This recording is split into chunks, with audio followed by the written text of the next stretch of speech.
తెలుగు భాషాభిమానులందరికీ నమస్కారం. పాఠశాల విద్యలో ఇంగ్లీష్ మీడియం మొదలైన దగ్గర నుండి ప్రాంతీయ భాషలకు ముఖ్యంగా భారతదేశంలో ఇబ్బంది ఏర్పడింది. అందులో మన తెలుగు భాష కూడా అదే పరిస్థితి. ఇప్పుడు తెలుగు భాషను రక్షించుకోవాల్సిన పరిస్థితి ఏర్పడింది అనే భావన అందరికీ కలిగింది. రక్షించుకోవడము కంటే అభివృద్ధి చేసుకోవడమే బాగుంటుందని చాలా మంది అనుకుంటున్నారు. తెలుగు భాషను అభివృద్ధి చేసుకోవాలంటే మనం ఏ మార్గాల్లో వాడాలి, మరి అంటే ఇటు విద్యా సంస్థల్లోనూ అట్లాగే మరి కార్మిక సంస్థల్లోనూ మరి ఫిల్మ్ ఇండస్ట్రీ లాంటి చిత్ర పరిశ్రమ లాంటి వాటిలో ద్వారాను ఇక అనేక మార్గాల ద్వారా మనం ప్రయత్నాలు చేయాల్సిన అవసరం అయితే ఉంటుందేమోనని చాలా మంది వాళ్ళ అభిప్రాయాలు చెప్పారు. ఇప్పుడు ఆ విషయాన్ని మనం ధృవపరచుకోవడానికి, అభివృద్ధికి మార్గాలు వెతకడానికి ఉద్దేశాన్ని పెట్టుకొని ఈ చర్చాగోష్ఠిని ప్రారంభిస్తున్నాం. ఈ చర్చాగోష్ఠి పేరు శీర్షిక పేరు తెలుగు భాష అభివృద్ధి మార్గదర్శకాలు. ఈ శీర్షిక మీద మనం ప్రసంగాన్ని ఆ తర్వాత చర్చను ప్రారంభిస్తున్నాం. ఇప్పుడు ఆచార్య మునిరత్నం నాయుడు గారు ఈ కార్యక్రమాన్ని మొత్తాన్ని మోడరేట్ చేస్తారు.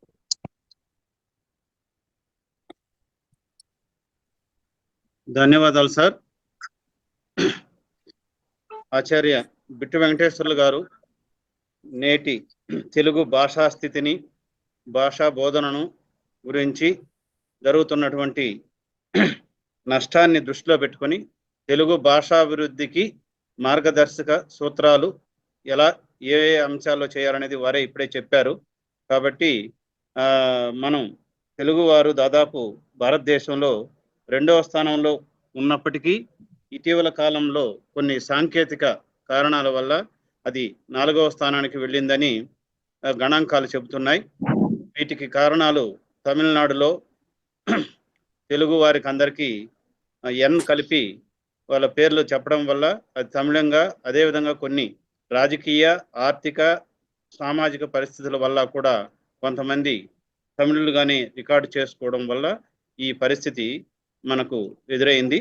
కాబట్టి ఆ విషయాలన్నీ కూలంకషంగా ప్రతి మాసము 3వ ఆదివారం ఇదే విధంగా 7 గంటలకు ఇలాంటి ఉపన్యాసాల ద్వారా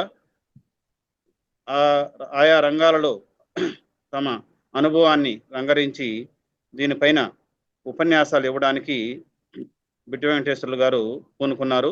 ఆ విధంగా ఈ కార్యక్రమాన్ని ఈరోజు మొదటి ఉపన్యాసం ఆచార్య ఐనవోలు ఉషాదేవి గారి విశ్రాంత ఆచార్యులు పొట్టి శ్రీరాములు తెలుగు విశ్వవిద్యాలయంలో ఆమె పనిచేశారు. వారిని గురించి చెప్పేటప్పుడు మొత్తం చెప్తాను. కాబట్టి వారికి స్వాగతం చెప్తూ ఈరోజు ఈ అంతర్జాల సమావేశంలో విచ్చేసిన అందరికీ నా నమస్కారాలు తెలియజేసుకుంటూ ఇప్పుడు ఈనాటి అతిథి అదేవిధంగా వక్త అయినటువంటి ఐనవోలు ఉషాదేవి గారు పూర్వపు వరంగల్ ఉమ్మడి జిల్లాలోని నర్సంపేటలో జన్మించారు. అక్కడే జిల్లా పరిషత్ ఉన్నత విద్యా పాఠశాలలో ఆమె 10వ తరగతి వరకు చదివి బిఏ ఉస్మానియా విశ్వవిద్యాలయంలో, అదేవిధంగా ఎంఏ, ఎంఫిల్, పిహెచ్డి ఉస్మానియా విశ్వవిద్యాలయంలో పూర్తి చేశారు. అయితే బిఏ నుండే వారు సంస్కృతము, తెలుగు 2 కాంబినేషన్తో ఈక్వల్గా చదువుకున్నారు. అందువలనే మనం వారు ఆంధ్ర భాషా భూషణం వంటి గ్రంథాన్ని ఆమె పరిష్కరించి దానికి తెలుగులో కూడా వ్యాకరణం రాశారు. కాబట్టి వారు పిహెచ్డి పూర్తయిన తర్వాత బరోడా విశ్వవిద్యాలయంలో లెక్చరర్గా తన ఉద్యోగ ప్రస్థానాన్ని ప్రారంభించి అక్కడ ఒక 6 సంవత్సరాలు పనిచేసిన తర్వాత 1987లో తెలుగు విశ్వవిద్యాలయానికి రీడర్గా, అంటే ఈనాటి అసోసియేట్ ప్రొఫెసర్గా వారు జాయిన్ అయ్యారు. అప్పటి నుండి శాఖ నిఘంటు నిర్మాణ శాఖ అధిపతిగా, అదేవిధంగా భాషాభివృద్ధి పీఠాధిపతిగా ఎన్నో సేవలు అందించారు. వారు జాతీయ, అంతర్జాతీయ సెమినార్లలో పాల్గొని దాదాపు 100కు పైన పరిశోధన వ్యాసాలు సమర్పించారు. వాటిల్లో 80 పత్రాలు ఆంగ్లంలోను తెలుగులోను వారు పరిశోధన చేసి రాసినటువంటి పత్రాలు ముద్రితమయ్యాయి. అది కాకుండా వారు ధ్వన్యానుకరణ పదకోశము అనే దాన్ని పూర్తి చేసి దాన్ని పాఠకలోకానికి అందించారు. అదేవిధంగా అప్పుడే చెప్పుకున్నట్టు ఆంధ్ర భాషా భూషణము అనే వ్యాకరణ గ్రంథాన్ని పరిష్కరించడమే కాకుండా ఇటీవల తెలుగులో కూడా దాన్ని పూర్తి ముద్రించడం జరిగింది. అది తెలుగు విశ్వవిద్యాలయం ముద్రించడం గమనార్హం. గుర్రం జాషువా గారి గబ్బిలానికి అదేవిధంగా మొల్ల రామాయణం వంటి గ్రంథాలకు వ్యాకరణాలను రూపొందించి వాటిని పూర్తి చేయడం జరిగింది. వ్యాఖ్యానం అంటే పరిష్కరించి వ్యాఖ్యానం చేయడం అనేది చాలా గురుతరమైన బాధ్యత. అటువంటి బాధ్యతను వారు నిర్వహించారు. అదేవిధంగా లింగ్విస్టిక్స్ లాంగ్వేజ్ ఆఫ్ ఆంధ్రప్రదేశ్ అనే గ్రంథానికి 2019లో సంపాదకత్వం వహించి దాన్ని పూర్తి చేశారు. ఇటీవల కాలంలో అంటే 2024లో చేకూరు రామారావు మీద భారత ప్రభుత్వ కేంద్ర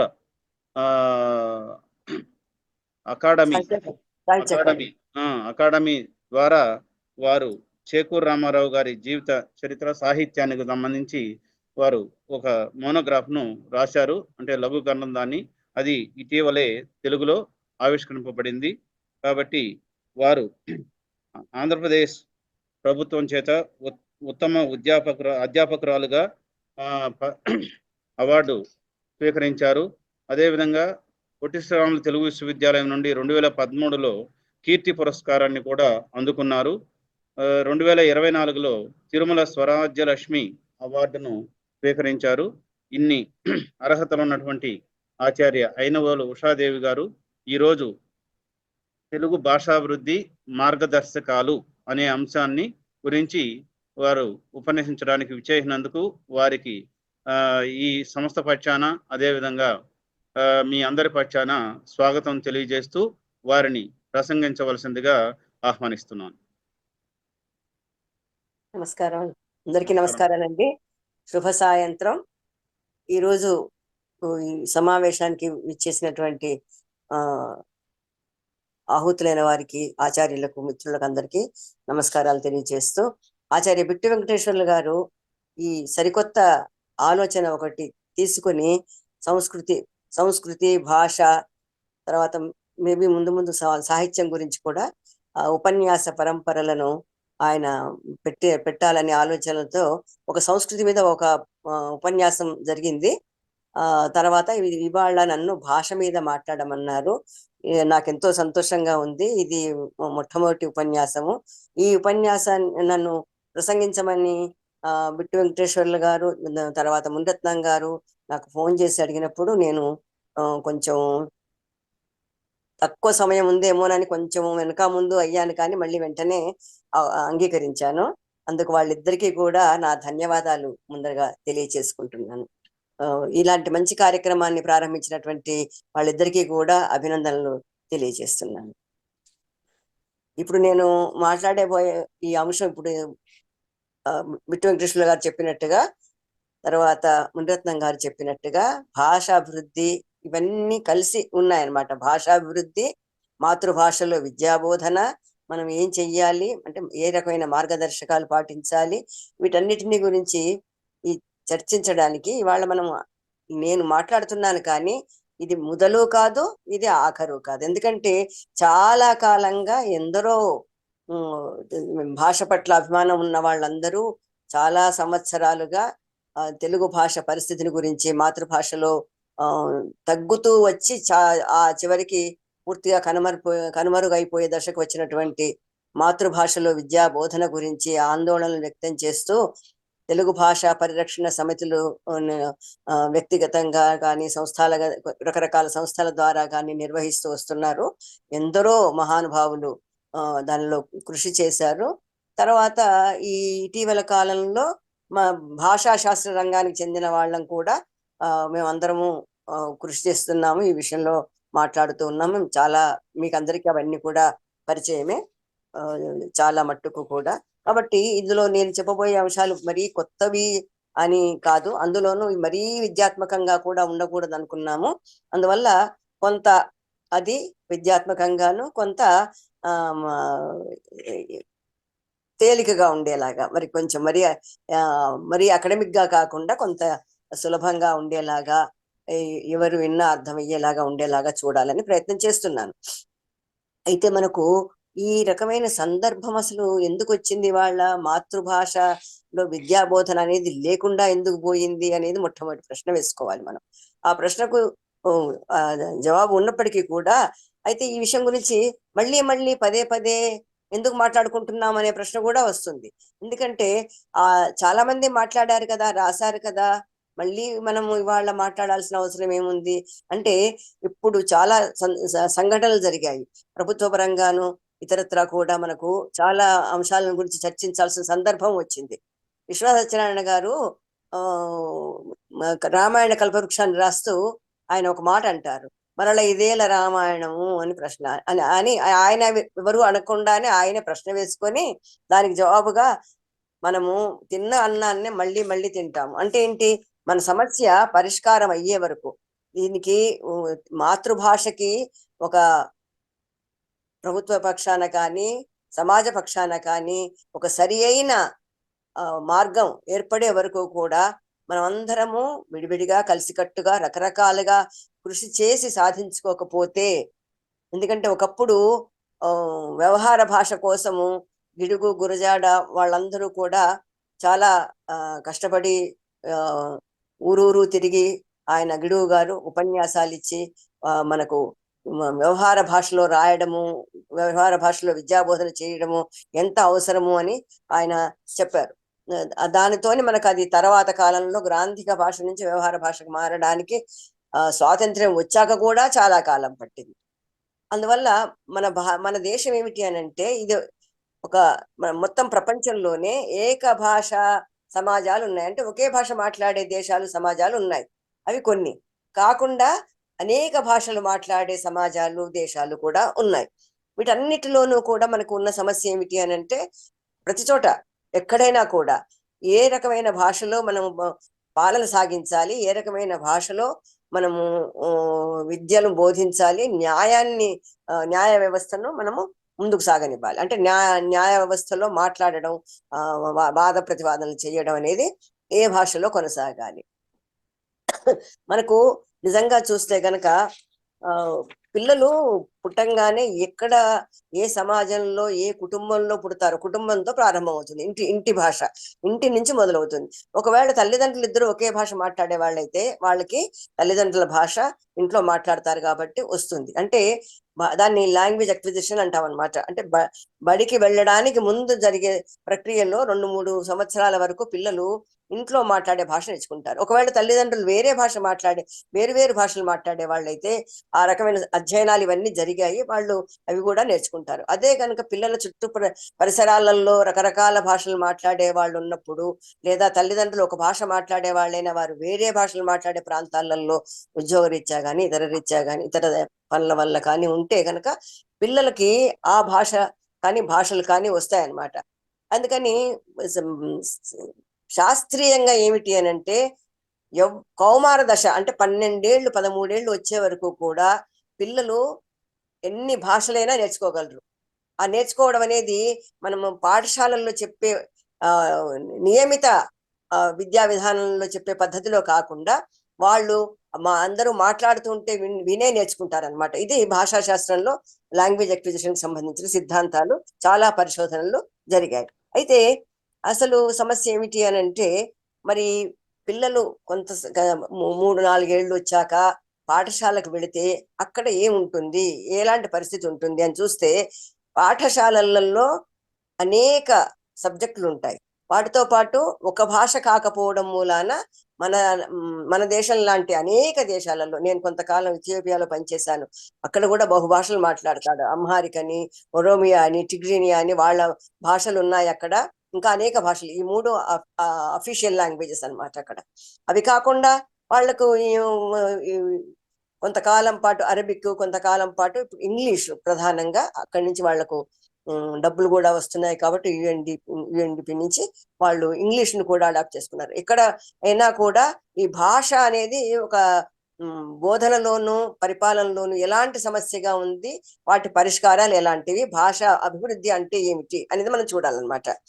కాబట్టి మనం అసలు ఒకటే భాష ఉండే సమాజాల గురించి మనం మాట్లాడుకోవాల్సిన అవసరమే లేదు. ఎందుకంటే వాళ్ళు ఆ భాషలలో అన్ని వాళ్ళకి కావాల్సినవన్నీ రూపొందించుకుంటున్నారు. ఏం కావాలి అనేది మనం ఇప్పుడు మాట్లాడుకుంటాం. మనది భాషా ప్రయుక్త రాష్ట్రాలుగా ఏర్పడింది స్వాతంత్ర్యం వచ్చాక. అంతకు ముందు ఉన్న పద్ధతులు వేరు మనకు ఉన్నటువంటి. ఎందుకంటే జమీందారీ వ్యవస్థ, అంతకుముందు రాజ్య వ్యవస్థలు అవన్నీ వేటికవిగా ఉన్నప్పుడు అదంతా మనం చరిత్ర తెలుసుకోవాలి. ఇప్పుడు మనం వాటి జోలికి వెళ్ళట్లేదు. కాబట్టి భాషా ప్రయుక్త రాష్ట్రాలుగా ఏర్పడ్డప్పుడు ఏం జరుగుతోంది, మనము ప్రతి రాష్ట్రాన్ని ఒక ప్రధానమైన భాషతో గుర్తిస్తున్నాం. అంటే మనకు ఉమ్మడి ఆంధ్రప్రదేశ్ ఉన్నప్పుడు ఇది తెలుగని, తమిళనాడులో తమిళమని, కర్ణాటకలో కన్నడమని, అట్లాగే గుజరాత్ లో గుజరాతీ అని, మహారాష్ట్రలో మరాఠీ, ఇలాగ మనము గుర్తించినటువంటి. అట్లాగే షెడ్యూల్డ్ గా కూడా భాషలను 22 భాషలని గుర్తించారు. అప్పుడు ఏమైంది, మన 60 దశకాలలో ఎప్పుడైతే కొఠారి కమిషన్ వచ్చేసి అవన్నీ కూడా ఒక విద్యా విధానాన్ని సర్వేపల్లి రాధాకృష్ణన్ గారి వాళ్ళ చర్చలతోని వాళ్ళు ప్రారంభించినప్పుడు మాతృభాషలో విద్యాబోధనతో పాటు త్రిభాషా సూత్రాన్ని వాళ్ళు ప్రతిపాదించారు. ఆ త్రిభాషా సూత్రము అది కొంతకాలం ఈ ఒక్క తమిళనాడులో తప్ప దక్షిణ భారతంలో మిగతా 3 రాష్ట్రాలలో బాగానే అమలయ్యింది. మనలో చాలా మంది చిన్నప్పుడు చదువుకున్నప్పుడు, నేనైతే ముఖ్యంగాను, అంటే అందరూ నేను అనుకోవడం చాలా మట్టుకు మన ఉమ్మడి ఆంధ్రప్రదేశ్ లో తెలుగు మొదటి భాషగా, ఇంగ్లీషు రెండో భాషగా, హిందీ మూడో భాషగా చదువుకున్నాము. తెలుగు మాధ్యమంలో మిగిలిన సబ్జెక్ట్స్ చదువుకున్నాము. ఆ తర్వాత మెల్లిమెల్లిగా అప్పుడు మరి తెలుగే అన్ని విద్యా వ్యవస్థ మొత్తంలోనూ ఉందా అంటే అదేమి నిజం కాదు.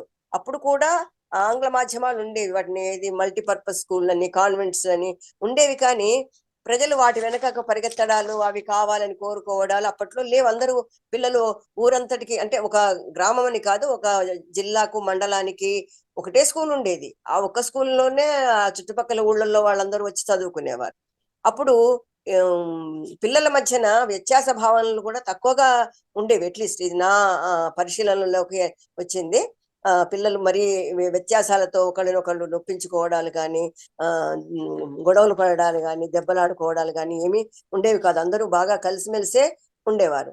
అయితే తమిళనాడులో ఎలా ఉంది, కర్ణాటకలో ఎలా ఉంది అనే విషయాలు మనం పక్కకు పెట్టి మన తెలుగు గురించి మాట్లాడుకుంటే, ఇప్పుడు మళ్ళీ ఈ సమస్య ఎందుకు వచ్చిందంటే 3-4 సార్లు మన ఈ విద్యా విధానాన్ని గురించిన మార్పులు కేంద్ర ప్రభుత్వం చేస్తూ వచ్చింది. 68 తర్వాత మళ్ళీ 86లో, మళ్ళీ 2020కి కొనసాగింపుగానే ఇప్పుడు 2025లో మళ్ళీ త్రిభాషా సూత్రం తేవడంతో తమిళనాడులో హిందీ వద్దని దాని మీద చాలా చర్చలు. ఇప్పుడు మనకు మీడియా మాధ్యమాలు చాలా పెరిగి ఉండడం వల్ల అన్ని గ్రూపులలో, అన్ని మాధ్యమాలలోనూ కూడా దీని మీద చర్చలు, వ్యాసాలు, అవన్నీ గోష్ఠులు అన్ని జరుగుతూ ఉన్నాయి. చాలా జరుగుతోంది. అయితే ఇప్పుడు ఇది ఎందుకు ఈ సమస్య మనకు వచ్చింది, ఒక భాష నేర్చుకోవడం నిజంగా దానికి ఎందుకు నేర్చుకోవద్దని ఒకరు అనుకుంటారు అని అంటే, నిజానికి ఆ భాషలో క్లిష్టత కాదు. అదేంటంటే కొన్ని రాజకీయ కారణాలన్నా అవుతాయి, లేదంటే ఒక వ్యక్తికి భాషా శాస్త్రంలో ఏమంటామంటే యాటిట్యూడ్, మీకు నేర్చుకోగల యాప్టిట్యూడ్ అంటే నేర్చుకోగల సామర్థ్యం ఉన్నప్పటికీ దాని పట్ల మనకు అయిష్టత వల్ల, లేదంటే మనకు ఏమాత్రం దాని పట్ల మనకు ఆసక్తి లేకపోవడం వల్ల, లేదా ఇంకే ఇతర కారణాల వల్ల మనము దాన్ని నేర్చుకోవడానికి సుముఖంగా ఉండమన్నమాట. అట్లాగా చూస్తే ఈ 80ల కాలం వచ్చేటప్పటికి చాలా మార్పులు వచ్చేసాయి సమాజంలోను, తర్వాత రాజకీయంగాను, ఆ తర్వాత విద్యా విధానంలోనూ కూడా చాలా చెప్పలేనన్ని మార్పులు వచ్చాయన్నమాట. ఏం మార్పులు అవి అంటే, ముఖ్యంగా ఈ గ్లోబలైజేషను, తర్వాత లిబరలైజేషను ఇలాంటివి రావడం, అంటే ప్రపంచీకరణ అనేది రావడం వల్ల అంతకు ముందు చాలా కొద్ది మంది మాత్రమే బయట దేశాలలో అవకాశాలు సంపాదించుకొని వెళ్తుంటే, ఇప్పుడు చాలా మంది వెళ్ళడానికి అవకాశాలు ఏర్పడ్డాయి అన్నమాట. దాంతో ఏమైంది, అంతకుముందు మనది చాలా సంక్లిష్టమైన సమాజం. ఒక విద్యా విధానాన్ని కానీ సామాజిక పరిస్థితులను కానీ అర్థం చేసుకోవాలంటే ముందు సమాజం ఎలా ఉందో తెలియాలి. ఎందుకంటే విద్యలో అమలు చేయడంలో కూడా మనకు రకరకాల సిలబస్లు, రకరకాల కరికులం, సిబిఎస్ఈ అని ఒకటి, ఐసిఎస్ఈ అని ఒకటి, స్టేట్ సిలబస్ అని ఒకటి, ఇలా ఉండడం వల్ల కూడా రకరకాలుగా ఉన్నాయి. ఎందుకంటే చాలా మంది ప్రభుత్వ ఉద్యోగం చేసేవాళ్ళు బదిలీల మీద వెళ్తూ ఉంటారు కాబట్టి వాళ్ళ మాతృభాష ఏదైనా ఆ మాతృభాషలో చదువుకోవడం అనేది సాధ్యపడదు. ఎందుకంటే బదిలీ మీద మరొక రాష్ట్రానికి వెళ్ళినప్పుడు ఆ రాష్ట్రంలో ఈ భాష ఉండేటువంటి పాఠశాలలు ఉండవు. కాబట్టి ఇట్లా ఆలోచించి వాళ్ళు ఏం చేశారు, క్రమక్రమంగా రకరకాల కారణాల వల్ల మాతృభాషలను అంటే తెలుగుని సిబిఎస్ఈలో కానీ ఐసిఎస్ఈలో కానీ మూడో భాషగా కూడా లేకుండా చేశారు. అట్లా ప్రారంభమవుతూ వచ్చిందనమాట. క్రమక్రమంగా తెలుగు ఎందుకు పోయింది అన్నదానికి బీజాలు ఎక్కడ పడ్డాయంటే, ముందు ఇలాగా అంటే ఏంటి, భాషేతర కారణాలు వల్ల భాషని తొలగిస్తూ వచ్చారనమాట. ఈ భాషేతర కారణాలు ఏమిటి అనంటే, ఇప్పుడు నేను చెప్పిందే కాకుండా విద్యా విధానంలో రకరకాలుగా ఉండడమే కాకుండా మనకు ఏమైంది, ఆ 1980ల తర్వాత వచ్చిన మార్పులు ఇంతకుముందు చెప్పినట్టుగా ఆ గ్లోబలైజేషన్ వల్ల ఏమైందంటే మన రాష్ట్రాలలో, ముఖ్యంగా తెలుగు రాష్ట్రంలో 80ల తర్వాత అస్తిత్వవాదాలు వచ్చాయి. ఇది తప్పకుండా మనం గుర్తించాల్సిన విషయం అన్నమాట. అస్తిత్వవాదాలు రావడం అంటే ఏమిటి, ఇప్పుడు మనం చిన్నప్పుడు చదువుకున్నప్పుడు ఉన్నటువంటి పాఠ్య పుస్తకాలు, తెలుగు పుస్తకాలను చూస్తే అందులో ఉన్న భాషను గురించి, అందులో గ్రాంధికం కూడా ఉండేది, తర్వాత ప్రామాణికమైన భాష కూడా ఉండేది. కానీ ఇదంతా మాకు చాలా కష్టంగా ఉంది, ఇది మా భాష కాదు, ఇది మేము ఎక్కడ మాట్లాడము అనేటువంటి వ్యతిరేక భావనలతో కూడిన సందర్భము, వ్యాసాలు కానీ ఉపన్యాసాలు కానీ లేదా మాట్లాడడాలు కానీ చర్చలు కానీ ఏమి జరగలేదు ఆ రోజులలో. ఈ భాషే నేర్చుకున్నాము.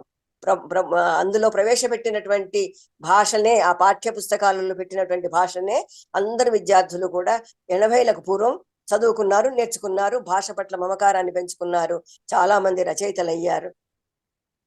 అయితే సమాజంలో మార్పు వచ్చేసింది. అంతకుముందు నేను చెప్పినట్టుగానే మీరు అందరికీ ఇది గమనింపులో అంటే మీ గమనంలో మీ దృష్టిలో ఉంటుంది. ఆ పాఠశాలలలో కించపరుచుకోవడాలు, ఉన్నత నిమ్న నీచ లేదా తక్కువ కులాలు ఎక్కువ కులాలు ఇలాంటి ఆలోచనలతోని విద్యార్థులు ఎవరు ప్రవర్తించేవాళ్ళు కాదు. అది అందరికీ తెలిసిన విషయమే. కానీ ఆ తర్వాత కాలానికి వచ్చేటప్పటికి ఏమయ్యింది, దీనికి సంబంధించినటువంటి ఒక చైతన్యం పెరిగిందనమాట.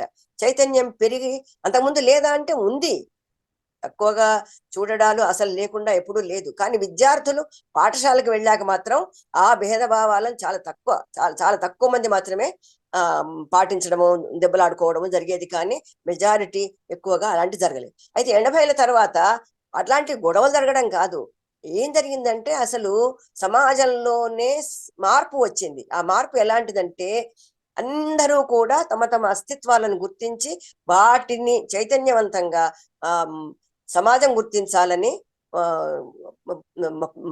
ఏమనాలి, పని చేయడము, శ్రమించడము, వాదించడము, రచనలు చేయడము, ఇవన్నీ మొదలైన. అందువల్ల మీరు రాసేది కాదు, మా జీవితాల గురించి మేము రాసుకుంటాము. అస్తిత్వవాదాలలో ప్రాంతీయవాదం వచ్చింది, స్త్రీవాదం వచ్చింది, దళితవాదం వచ్చింది, ఇలా అనేక రకాలైనటువంటి వాదాలు రావడం వల్ల ఏమయ్యింది, కొంతమంది కవులు రచయితలు కూడా కొన్ని జిల్లాల భాషను అందరి మీద రుద్దుతున్నారని, లేదా ఇంటి భాషను మాత్రమే ముందుగా పరిచయం చెయ్యాలని, ఇలా ఒక రకమైన పరిస్థితి రావడంతో అది అప్పటికి పరిష్కారాలు ఎలాగా అనేది ప్రభుత్వాలు ఆలోచించకుండా ఏం చేశాయి, అదే సమయంలో ప్రభుత్వ కళాశాలల పరిమితులు తగ్గుతూ సంఖ్య తగ్గుతూ ప్రైవేటీకరణ జరిగింది. Globalisation, liberalisation, privatisation. దాంతో అనేకమైనటువంటి ప్రైవేటు పాఠశాలలు, కళాశాలలు, ఇప్పుడైతే విశ్వవిద్యాలయాలు కూడా పుట్టుకొచ్చాయన్నమాట. ఇటీవల కాలం, ఈ 10 ఏళ్లలో ఎక్కువగా పెరిగాయి అవి. అందువల్ల ఏమైపోయింది, ఎక్కువ మంది ఆ డబ్బు పెట్టగలిగిన వాళ్ళు దానికోసం కార్పొరేట్ పాఠశాలలకు వెళ్ళి మెరుగైన విద్య పొందుతున్నారు. వాళ్ళు విదేశాలకు వెళ్ళి మెరుగైన జీవితం గడుపుతున్నారు, ఎక్కువ ధనార్జన చేస్తున్నారు అనేవి రావడంతో ఒక అస్తిత్వ దృక్పథంలో నుండి ఏమైంది, ఇలాంటి అవకాశాలు మాకు ఎందుకు, మమ్మల్ని మాతృభాషలో చదువుకోమంటున్నారు, మేము మాతృభాషలో చదువుకోవడం వల్ల ఎక్కడికి వెళ్ళలేకపోతున్నాం, మాకు కూడా ఇంగ్లీష్ మాధ్యమంలోనే కావాలి. ఎందుకంటే ఇంగ్లీష్ మాధ్యమం మన దేశంలో ఆల్రెడీ చాలా చోట్ల ఉంది, రకరకాల సందర్భాలలో నేను ఇంతకుముందు చెప్పినట్టుగా ఉందన్నమాట. అది పాఠశాల స్థాయి మొదలుకొని విశ్వవిద్యాలయ స్థాయి వరకు కూడా ఉంది. అసలు ప్రభుత్వం ఏం చేసింది, 68 ప్రాంతాలలో మాతృభాషల విద్యాబోధనను చాలా గట్టిగా నొక్కి చెప్పి తెలుగు అకాడమీ, మనకు ఇతర చోట్లలో కూడా అకాడమీలు పెట్టారు, మనకు తెలుగు భాషకు సంబంధించిన తెలుగు అకాడమీ పెట్టి పాఠ్య పుస్తకాలు రాయించడం, ఇంటర్మీడియట్ స్థాయిలో డిగ్రీ స్థాయిలలో రాయించడము. ఎందుకంటే పాఠశాల స్థాయిలో రాయడానికి SCERT వాళ్ళు ఉన్నారు కాబట్టి ఈ అన్ని చోట్ల కూడా ఎలాంటిది వాడాలి, అప్పుడేమవుతుంది, పాఠ్య పుస్తకాలు అన్ని సబ్జెక్టులలో రాస్తారు కాబట్టి టెక్నికల్ అంటే సాంకేతిక పదజాలం మీద ఒక సమస్య వచ్చింది.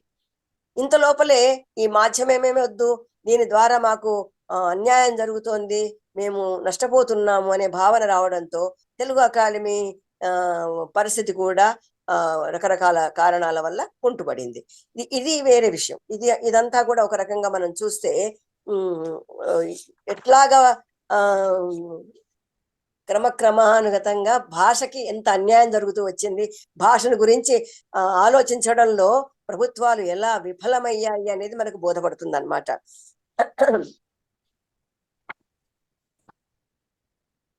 అయితే చాలా విచిత్రంగా నేను చరిత్రలో కొంచెం వెనక్కి వెళ్ళి బ్రీఫ్ గా అంటే క్లుప్తంగా చెప్పి మళ్ళీ ముందుకు వస్తాను.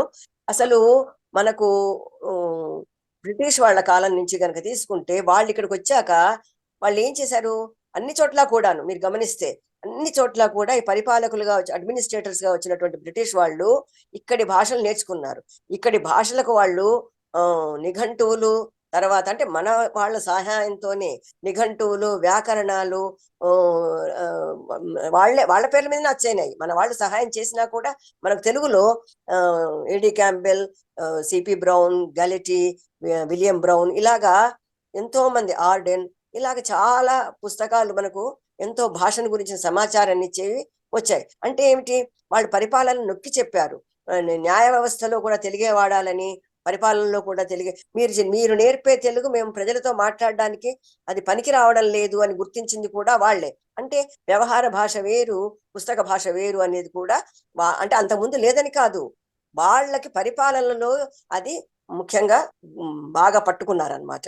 దానితోని మనకు ఇవన్నీ మార్పులు వచ్చాయి. ఇంతకుముందు బిట్టు వెంకటేశ్వర్లు గారు అన్నట్టుగా సినిమాలు రావడం వల్ల కూడా, పత్రికలు రావడం వల్ల కూడా, రచయితలు అనేక మంది పుట్టుకు రావడం వల్ల కూడా, అంటే మనకు అంతకుముందు ఉన్నటువంటి కావ్య పద్ధతి కాకుండా వచనంలో అంటే నవల, కథ ఇలాంటివన్నీ కూడా రాయడం మొదలవడం వల్ల, అట్లాగే పాఠ్య పుస్తకాలు కూడా రాశారు, చాలా వచ్చాయి అప్పట్లో. అవన్నిటి వల్ల ఒక భాష రూపం అనేది ఏర్పడుతున్న దశలో మళ్ళీ వెంటనే ఈ మార్పులు వచ్చాయి మన భాషకి.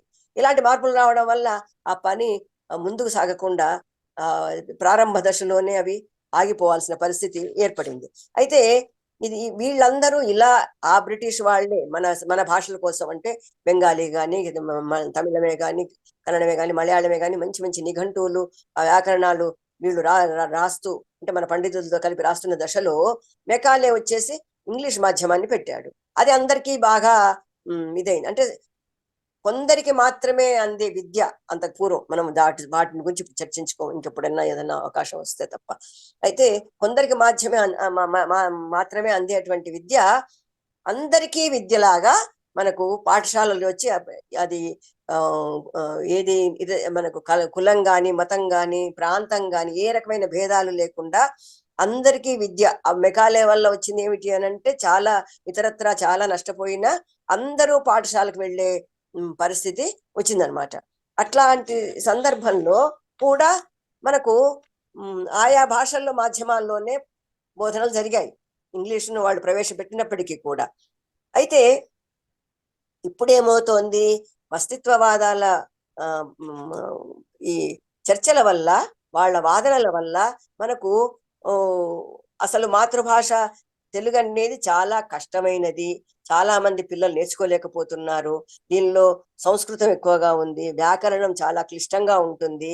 తర్వాత ఇంటర్మీడియట్ స్థాయిలోకి వచ్చినప్పటికి దీనివల్ల మార్కులు రావు, ఈ మార్కులతో జత పెట్టడము, మార్కులు రావు, ఇవన్నీ సమస్యలు వచ్చాయన్నమాట. అందుకని అసలు ఆ తెలుగునే తీసేస్తే పోతుంది కదా, ఏ తేలిక పద్ధతులలో మార్కులు వస్తాయో ఆ తేలిక పద్ధతులతో కూడుకున్నటువంటివే నేర్చుకుంటే సరిపోతుంది. అందువల్ల సంస్కృతము, హిందీను అట్లా లేదా ఇంగ్లీషే నేర్చుకుంటే అయిపోతుంది, ఇంగ్లీష్ మాధ్యమాన్ని పెడితే అసలు సమస్య లేకుండా పోతుంది. ఇలాంటి వాదనలు వచ్చేసి ప్రభుత్వాలు కూడా ఈ గ్లోబలైజేషన్ వల్ల మనకున్నటువంటి అనేక రకాలైనటువంటి రాజకీయ ఇతరమైనటువంటి అంటే ఇతర దేశాలతోని ఇతర సంస్థలతోని మనకున్నటువంటి సమస్యల వల్ల ఇంగ్లీషుకి ప్రాధాన్యం పెరుగుతూ వచ్చి మాతృభాషలు క్రమక్రమంగా కనుమరుగైపోయాయి. ఇప్పుడు పాఠశాలలు మనకు చాలా చాలా తక్కువ ఉంటాయి. మరి ఇంకొకటి ఇప్పుడు పాఠశాల విద్య, కళాశాల విద్య అనగానే భాషేతరమైనటువంటి అనేక విషయాల గురించి మనం మాట్లాడుకోవాల్సి వస్తుంది. ఏమిటి భాషేతరమైన విషయాలు అని అంటే, అసలు సిలబస్ లో ఏముండాలి, పాఠ్యాంశాలుగా ఏముండాలి, అందులో ఏం నేర్పాలి, అందులో వాడే భాష ఎలా ఉండాలి, ఇది భాషకు సంబంధించింది. అయితే ఇంకేముంటుంది, అసలు కార్పొరేటివ్ లాంటి సంస్థలలో లేదా అంతర్జాతీయ కొలాబరేషన్లతో పెట్టే పాఠశాలల్లో, కళాశాలల్లో పరిసరాలన్నీ చాలా చాలా ఏమనాలి పనికి వచ్చేలాగా, అంటే పిల్లలకి కనీసపు అవసరాలకి కూడా లేకుండా మన ప్రభుత్వాలు నడిపే వాటిల్లో ఉంటే, అంటే కనీసం శౌచాలయాలు కానీ తినడానికి కానీ ఏ రకమైనవి లేకుండా ఉంటే, ఈ రకమైన వేల కొద్ది లక్షల కొద్ది ఫీజులు తీసుకునే చోట అనేకమైన ఏసీలతో సహా అనేకమైన సౌకర్యాలు ఉండడం అనే ఈ డిస్పారిటీ వచ్చిన దీని గురించి ఎందుకో సమాజంలో స్పందన రాలేదు. మరి భాష సంబంధించి పాఠశాలలలో ఇంతటి ఎక్కువ తక్కువలతో కూడినటువంటి విధానం ఎందుకు ఉండాలి, అన్ని సమానంగా ఉండేలాగా ఒక విధానాన్ని రూపొందించుకోవాలి. పాఠశాలలలో ఈ రకంగా కొన్ని చాలా అద్భుతంగాను ఇన్ఫ్రాస్ట్రక్చర్ ఉండడము, కొన్ని చోట్ల అసలు ఏమాత్రం కనీసపు లేకపోవడము, ఇలాంటి సమస్యలను ప్రభుత్వాలు ఎందుకు వాటిని గురించి ఆలోచించలేదు, వాటిని పరిష్కరించడానికి ప్రయత్నం చేయలేదు. 75 ఏళ్ల కాలం గడిచింది, ఇప్పటికీ మీరు ఎక్కడ చూసినా కూడా ఏమీ లేవు అనేదే మనకు సమాచారం. ఎంత సర్వే చేసినా, ఎక్కడికి వెళ్ళి చూసినా కూడాను. ఇలాంటి పరిస్థితులలో ఇది పిల్లలను అలాంటి పాఠశాలకు పంపడం వల్ల ఏమవుతుంది, తర్వాత చాలా పాఠశాలలలో అధ్యాపకులు ఉండరు, ఉపాధ్యాయులు ఉండరు. మనం చదువుకున్న రోజులలో అలాంటి పరిస్థితి ఉండేది కాదు. వాళ్ళు చాలా పూర్తిగా అంకిత భావంతో పాఠాలు నేర్పడం వల్లనే ఒక్కొక్కరు ఎంత ప్రభావితమయ్యారు వాళ్ళ తెలుగు మాస్టర్లతోనంటే, తర్వాత కాలంలో మనం చూస్తాము డాక్టర్లైన వాళ్ళు, ఇంజనీర్లైన వాళ్ళు, సైంటిస్టులైన వాళ్ళు కూడా తెలుగులోనే వాళ్ళు రచనలు చేశారు, కవిత్వాలు రాశారు, నవలలు రాశారు. మనకి ఎంతో మంది తెలుసు. 1-2 ఉదాహరణల కోసం తీసుకోవాలంటే కొమ్మూరి వేణుగోపాలరావు గారు డాక్టర్, ఎంతో మంచి నవల రచయిత ఆయన. ఎంతో మంది ఉన్నారు, మనకు చాలా మంది ఉన్నారు. మనం దాని గురించి ఇప్పుడు మాట్లాడుకోవాలి. అంటే ఏమిటి, మీరు ఏ రంగంలోనైనా కృషి చేయండి, ఏ రంగంలోనైనా నిష్ణాతులు అవ్వండి, మాతృభాషను మర్చిపోవడం ఎందుకు? మాతృభాష నాకు రాదు అని చెప్పుకుంటారు. అందుకనే సాక్షి వ్యాసాలు అప్పటికే వచ్చేసాయి, అప్పటికే అది కొంత ఉంది. తర్వాత ఈయనేమన్నాడు, కాళోజీ గారు, ఆంధ్రము రాదంచి సకిలించు ఆంధ్రుడా చావెందుకురా అన్నాడు. ఆయన ఏం తెలంగాణ తెలుగు అట్లా ఏమనలేదు, ఆంధ్రుడా అనే అన్నాడు. కానీ ఏంటంటే అప్పటికే మనకు నాకు రాదు అనడం అనేది, కొంతమంది పెద్ద పెద్ద పదవులు అలంకరించినటువంటి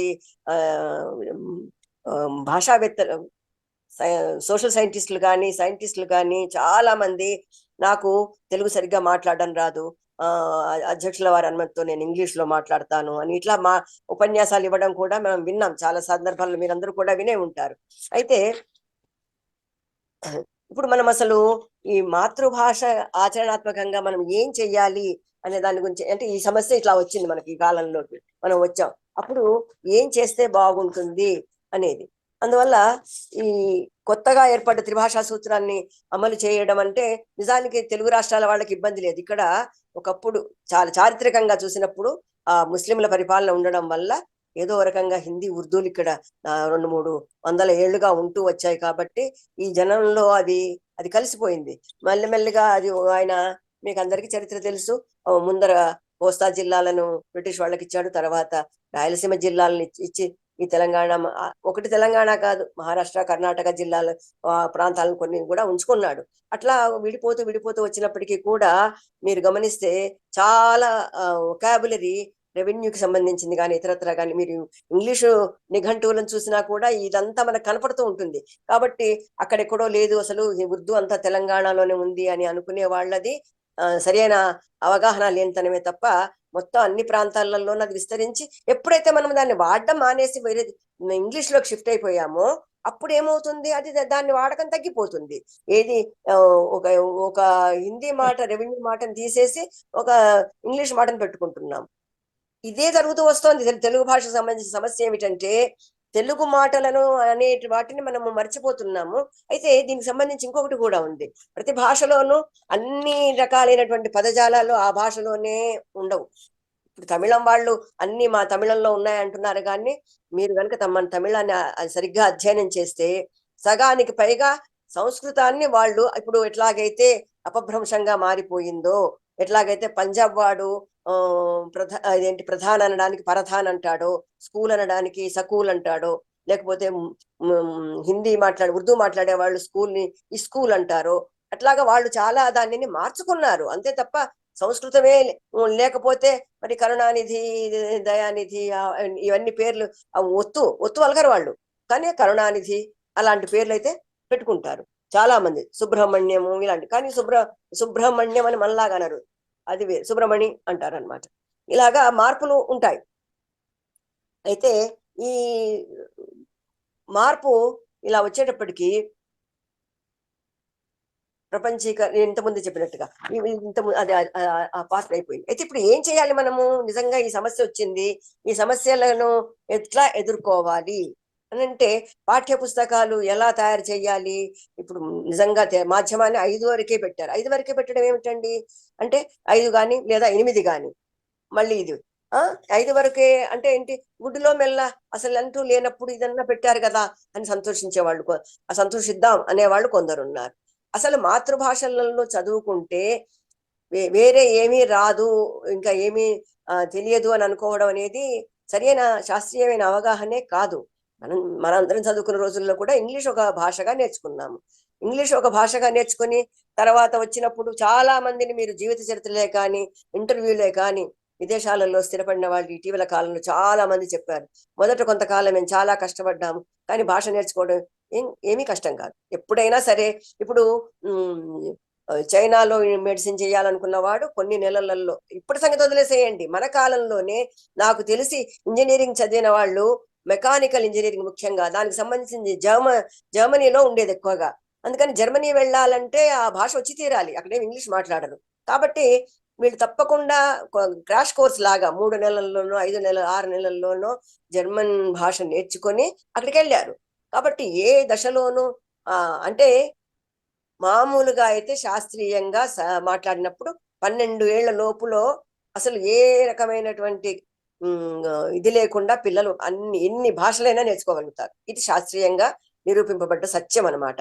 అందుకని 1 కాదు 2 కాదు అనేక భాషలు పిల్లలు నేర్చుకోగలుగుతారు. పరిసరాలలో భాషలు ఉన్నప్పుడు వాళ్ళు 4-5 భాషలు. అంతెందుకండి, మీరు చూడండి మన దగ్గరే మన దేశంలోనే ఆదివాసీ గిరిజనులు ఉన్నారే, వాళ్ళు ఎంత డిప్రైవ్డ్ సెక్షన్స్ అంటే వాళ్ళ భాషలో వాళ్ళు మాట్లాడుకుంటారు. కానీ బయటకు వస్తే వాళ్ళు ఆ పరిసరాలు అంటే ఇప్పుడు ముఖ్యంగా మీరు గోండి వాళ్ళను కొలామి వాళ్ళని చూడండి ఆదిలాబాద్ లో, లేదంటే కొండ భాష వాళ్ళని చూడండి అటువైపు కోందు భాషలు మాట్లాడే వాళ్ళని మన శ్రీకాకుళం విశాఖపట్నం బార్డర్ ఏరియాలో వీళ్ళు మనం గమనిస్తే వాళ్ళు బయటకు వస్తే అక్కడ మరాఠీతో అటు గోదావరి దాటంగానే అటు మహారాష్ట్ర ఉంటుంది. కాబట్టి వాళ్ళు కొంత మరాఠీ వస్తుంది, ఇటు వస్తే కొంచెం హిందీ వస్తుంది. మరి పాఠశాలకు వెళ్తే తెలుగులోనే చదువుకోవాలి, ఇంగ్లీష్ కూడా చదువుకోవాలి. ఇన్ని భాషలు మీరు కనుక వాళ్ళని జాగ్రత్తగా గమనిస్తే మాట్లాడడానికి 4-5 భాషలు వాళ్ళు నేర్చుకుంటారు. అంతేకాదు ఒక్కొక్క భాష కూడా ఈ గిరిజన భాషలు ఒకే ప్రాంతంలో లేవండి. ఈ గోండి అనేక జిల్లాలలో 4-5 జిల్లాలలో ఉంది, సంతాలి 4-5 జిల్లాలలో ఉంది. అట్లాగే ఇప్పుడు నేను చెప్పినట్టుగా గోండు భాషలు మాట్లాడే వాళ్ళు అటు ఒడియా నేర్చుకోవాలి, ఇటు తెలుగు నేర్చుకోవాలి, ఇలాగా ఉంటారనమాట. ఈ చెంచులు, ఎరుకలు వీళ్ళందరూ కూడా వాళ్ళు మనం గిరిజనులు అంటాము, వాళ్ళు మన భాష మాట్లాడతారు. మళ్ళీ ఆ మాట్లాడే భాషలో మనం దాన్ని వాటిని మనం మాండలికాలుగా చేర్చుకోం. వాళ్ళు మాట్లాడేదాన్ని మనం తెలుగులో మాండలికాలు అంటాం గాని చెంచు మాండలికము, పోయా మాండలికము అట్లా మనం అనం. అంటే ఏమిటి, ఇవన్నిటిని గురించి ఆలోచించడం అనేది మనకు ఇప్పుడు లేదు. నిజానికి మరి వాళ్ళకు కూడా భాషా సమస్య, విద్యా సమస్య, విద్య నేర్చుకోవడం అనే సమస్య ఉంది కదా. ప్రభుత్వాలు ఏం ఆలోచిస్తున్నాయి అసలు? ముందు పెద్ద భాషకే అంటే ఈ ఎన్నో వందల ఏళ్లుగా, వేల ఏళ్లుగా, దాదాపు 2-3 వేల ఏళ్లుగా సాహిత్యము ఇదంతా ఉన్న భాషకే దిక్కు లేకుండా పోతున్న దశలో మనం ఇంకా ఆ భాషల గురించి ఆలోచించే వాళ్ళు ఎవరు అనే ఒక వైరాగ్యం, నిరాశ మనకు కలుగుతూ ఉంటుందన్నమాట. అయితే ఇంతకీ అందరూ చెప్పేది ఏమిటి, మాతృభాషలో నేర్చుకుంటే మనకు పిల్లలకు, ముఖ్యంగా పిల్లలు నేర్చుకుంటున్నప్పుడు మనం ఇంకో భాష నేర్చుకోవచ్చు. అది అది అప్పటికల్లా మనం మేధస్సు వికసించి ఉంటుంది. కానీ పిల్లలలో ఏమవుతుందంటే చాలా నేర్చుకునే ఎబిలిటీ పెరుగుతుంది అనమాట.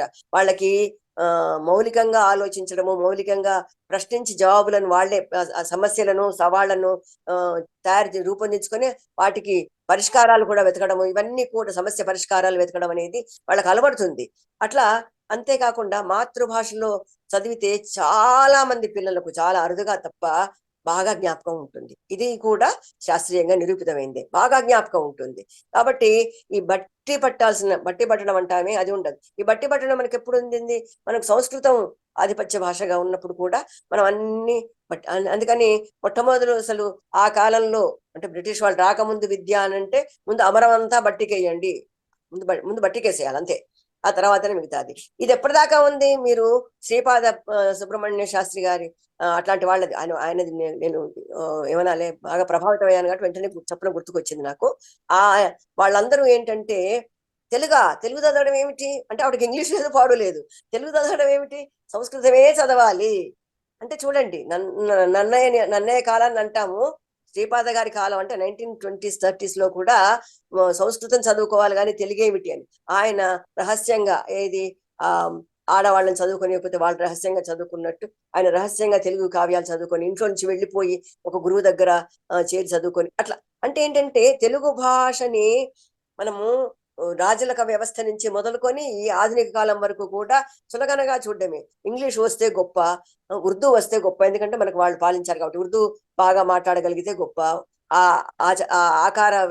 ఆకారాన్ని లేకపోతే ఆహార్యాన్ని కూడా మనం అనుకరించాలి, ముఖ్యంగా మగవాళ్ళు ఆ రకంగా తయారైంది. కాబట్టి ఈ మాతృభాషలలో వాళ్ళు ఆలోచనలు పెంచుకోగలుగుతారు. ఏదో అంతకే పరిమితమయ్యి పరీక్ష రాసామా మార్కులు వచ్చాయా అన్నట్టుగా కాకుండా అనేకమైనటువంటి ఆలోచనలను. అయితే అయినప్పటికీ కూడా మన భాష, మన విద్యా వ్యవస్థలో ఇంగ్లీష్ లో చెప్పుతున్నప్పటికీ కూడా ఒక లోపం అయితే ప్రత్యేకంగా ఉందండి. అవి వేరే విద్యా విధానాలలో మనకు చిన్నప్పుడు అలా లేదు. మనకి ఏం చేసేవాళ్ళు, essay writing competition, elocution competition అనేవి ఇంగ్లీష్ లో మాట్లాడుతూనే, వక్తృత్వ పోటీలు అంటే నోరు తిరిగేది కాదు అందరికి, అందుకని వ్యాసరచన పోటీలు, వక్తృత్వ పోటీలు ఇవన్నీ జరిగేవి. అంటే ఏంటి, మనం మౌలికంగా ఆలోచించి మాట్లాడడం ఎలా చేస్తాం, ఒకే టాపిక్ అందరం మాట్లాడతాం క్లాస్ లో, ఒకే టాపిక్ అందరం రాస్తాం వ్యాసం, అట్లాగా ఈ రకమైనటువంటిది.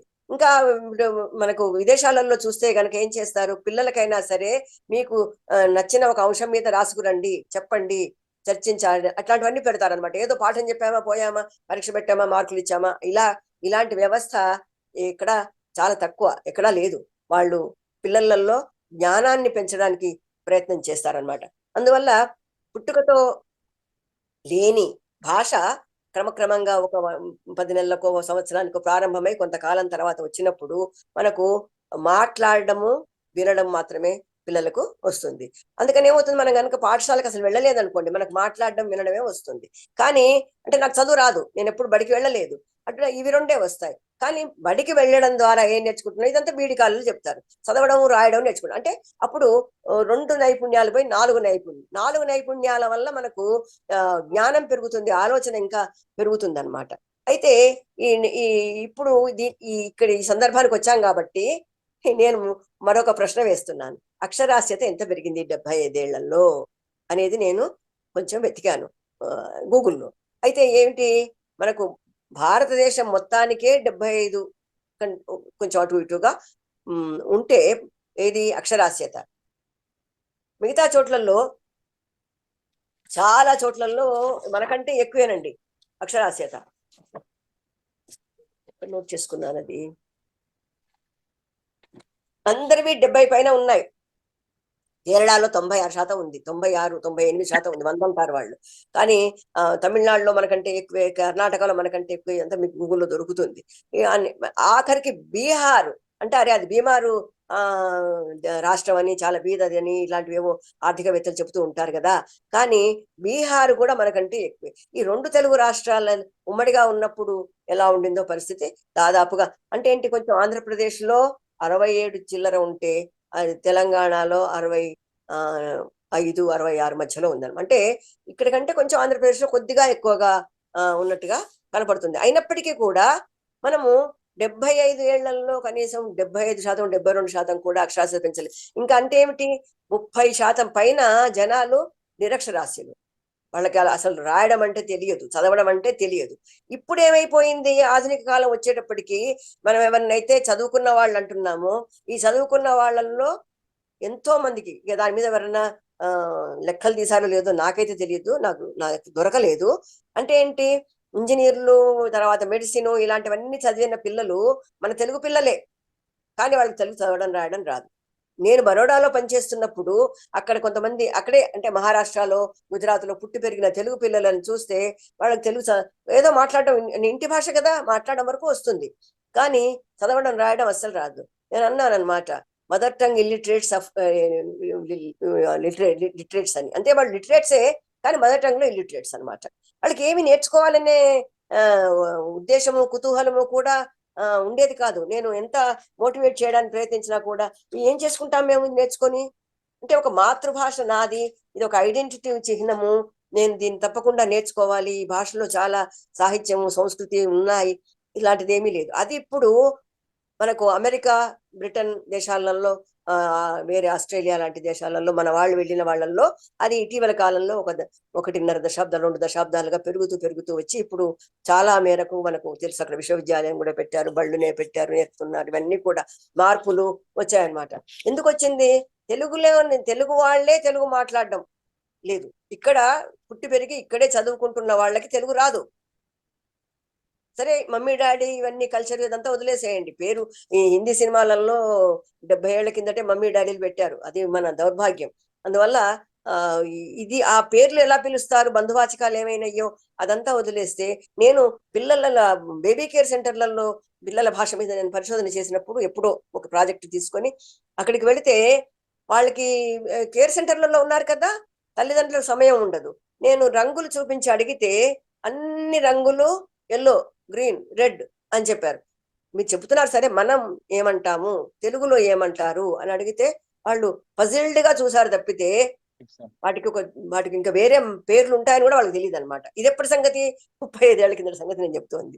అట్లాగా మనం ఏమి నేర్పుతున్నాము అవే వస్తాయి వాళ్ళకి. ఎందుకు నేర్పడం లేదు మరి సమాజంలో, ఈ సమాజంలో ఎందుకు నేర్పడం లేదు? అయితే ఈ రకంగా మాతృభాష పట్ల ఒక నిర్లక్ష్య ధోరణి, సంగీతము, నృత్యము వాళ్ళు కొంత భాషను గురించిన పట్టింపు నేర్చుకుంటారు. అందువల్లనే మన సంగీతాన్ని మన త్యాగరాజు, మన ఇవన్నీ కూడా నేర్చుకునేవాళ్ళు. అయితే ఈ రకంగా చూసినప్పుడు వాళ్ళు సంగీతము, నృత్యానికి సంబంధించినటువంటి అంశాలలో భాష అవసరం ఉంటుంది కాబట్టి అక్కడ వాళ్ళు తప్పకుండా తెలుగు వస్తుంది. నేను చాలా గమనించింది, నేను చాలా సార్లు తమిళనాడు వెళ్ళానండి, అన్నామలై యూనివర్సిటీకి కానీ మధురై యూనివర్సిటీకి. వాళ్ళకు తెలుగు వచ్చు కానీ రానట్టుగా నటిస్తారు, అదొకటి ఉంది. అయితే ఇవన్నీ మరి సంగీతం పాడడం ఎలా నేర్చుకుంటున్నారు, చక్కగా నేర్చుకుంటారు. తంజావూరును పాలించారు తెలుగు వాళ్ళు, మరాఠీ వాళ్ళు పాలించారు. అక్కడ రాజుల ఆస్థానంలో మగవాళ్లతో పాటు మహిళలు కూడా కవిత్వం రాశారు, మన సాహిత్య చరిత్రలో వాళ్ళకంటూ ఒక స్థానాన్ని సంపాదించుకున్నారు. అంటే ఏమిటి, వాళ్ళు ఇక్కడ క్షీణయుగం అనండి, మీరు ఏదన్నా అనండి, దాన్ని ఎట్లాంటి కవిత్వం అన్నా కానివ్వండి, అది దాన్ని అంచనా వేసేవాడు సాహితీవేత్తలు, అది వేరే విషయం. కానీ వీళ్ళందరూ కూడా రచనలు చేశారు. అట్లాగే యక్షగానాలు పుట్టుకొచ్చాయి. ఇంత సాహిత్యము తమిళనాడులో పుట్టింది అని అంటే ఇవాళ ఇంతకు ముందే ఒక సాహితీ గ్రూప్ లో ఏం రాశారంటే అదే మనకు ఒక సవ్యం రమేష్ గారని ఉన్నారు. ఆయన అక్కడి నుంచి అన్నమాట. ఆయన చాలా రాశారు. వాళ్ళ అమ్మాయి కూడా 14 ఏళ్లకే తెలుగు కష్టపడి నేర్చుకొని అక్కడి తెలుగు. అందుకని మన వాళ్ళు హాస్యం కోసము వాండు ఏవిధా అట్లాంటివన్నీ పెట్టేవాళ్ళు. కానీ అక్కడ అలాగే మాట్లాడతారు.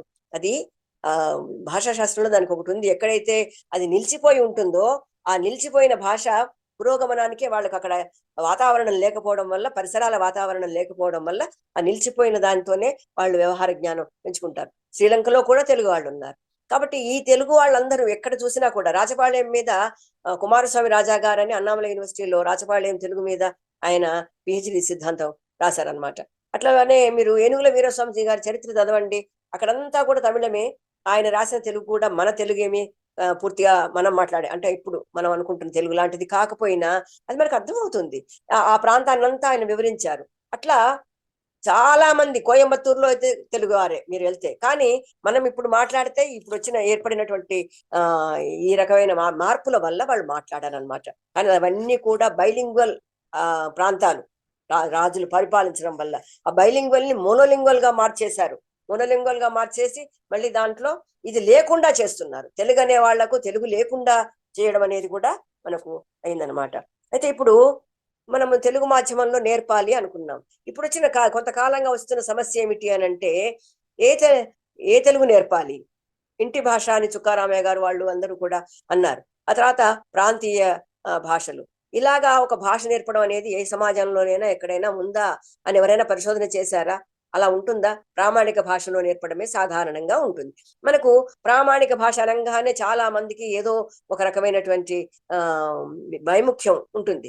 కానీ ప్రతి భాషకి ఒక రకమైన సామాజిక నేపథ్యాల వల్ల, సాంస్కృతిక, సామాజిక, రాజకీయ, ఇతరేతర కారణాల వల్ల ఒక ప్రమాణ భాష ఏర్పడుతుంది. మన పత్రికలన్నీ ఒక భాషలో వస్తున్నాయి. 100 ఏళ్లుగా అవే అట్లాగే వస్తున్నాయి. మరి అది మార్చడం లేదే. అసలు ఒకానొకప్పుడు ఒక చర్చాగోష్ఠిలో ఆయన నమస్తే తెలంగాణకు చాలా కాలం ఎడిటర్ గా ఉన్నటువంటి ఆయన అల్లం నారాయణ గారు ఆయన ఏమన్నారంటే, నేను తెలంగాణ మాండలికంలోనే పత్రిక మొత్తం నమస్తే తెలంగాణ తెద్దాం అనుకున్నాను, కానీ సాధ్యపడలేదు అన్నారు. ఇప్పుడు మనం చాలా ఆలోచించాలండి. పిల్లలకే కాదు, కొంచెం పెద్ద పెరిగిన తర్వాత లెక్కలు, సైన్సు, సామాన్య శాస్త్రాలు ఏదైనా సరే వీటన్నింటినీ మనము రాసి వాళ్ళకి అందివ్వాలి అని అంటే ఎట్లా రాయాలి, ఎందులో రాయాలి, ఏ రకంగా రాయాలి, ఇవన్నీ కూడా ఆలోచించాలి కదా. మరి ఎట్లా రాస్తే వాళ్ళకి అర్థమవుతుంది.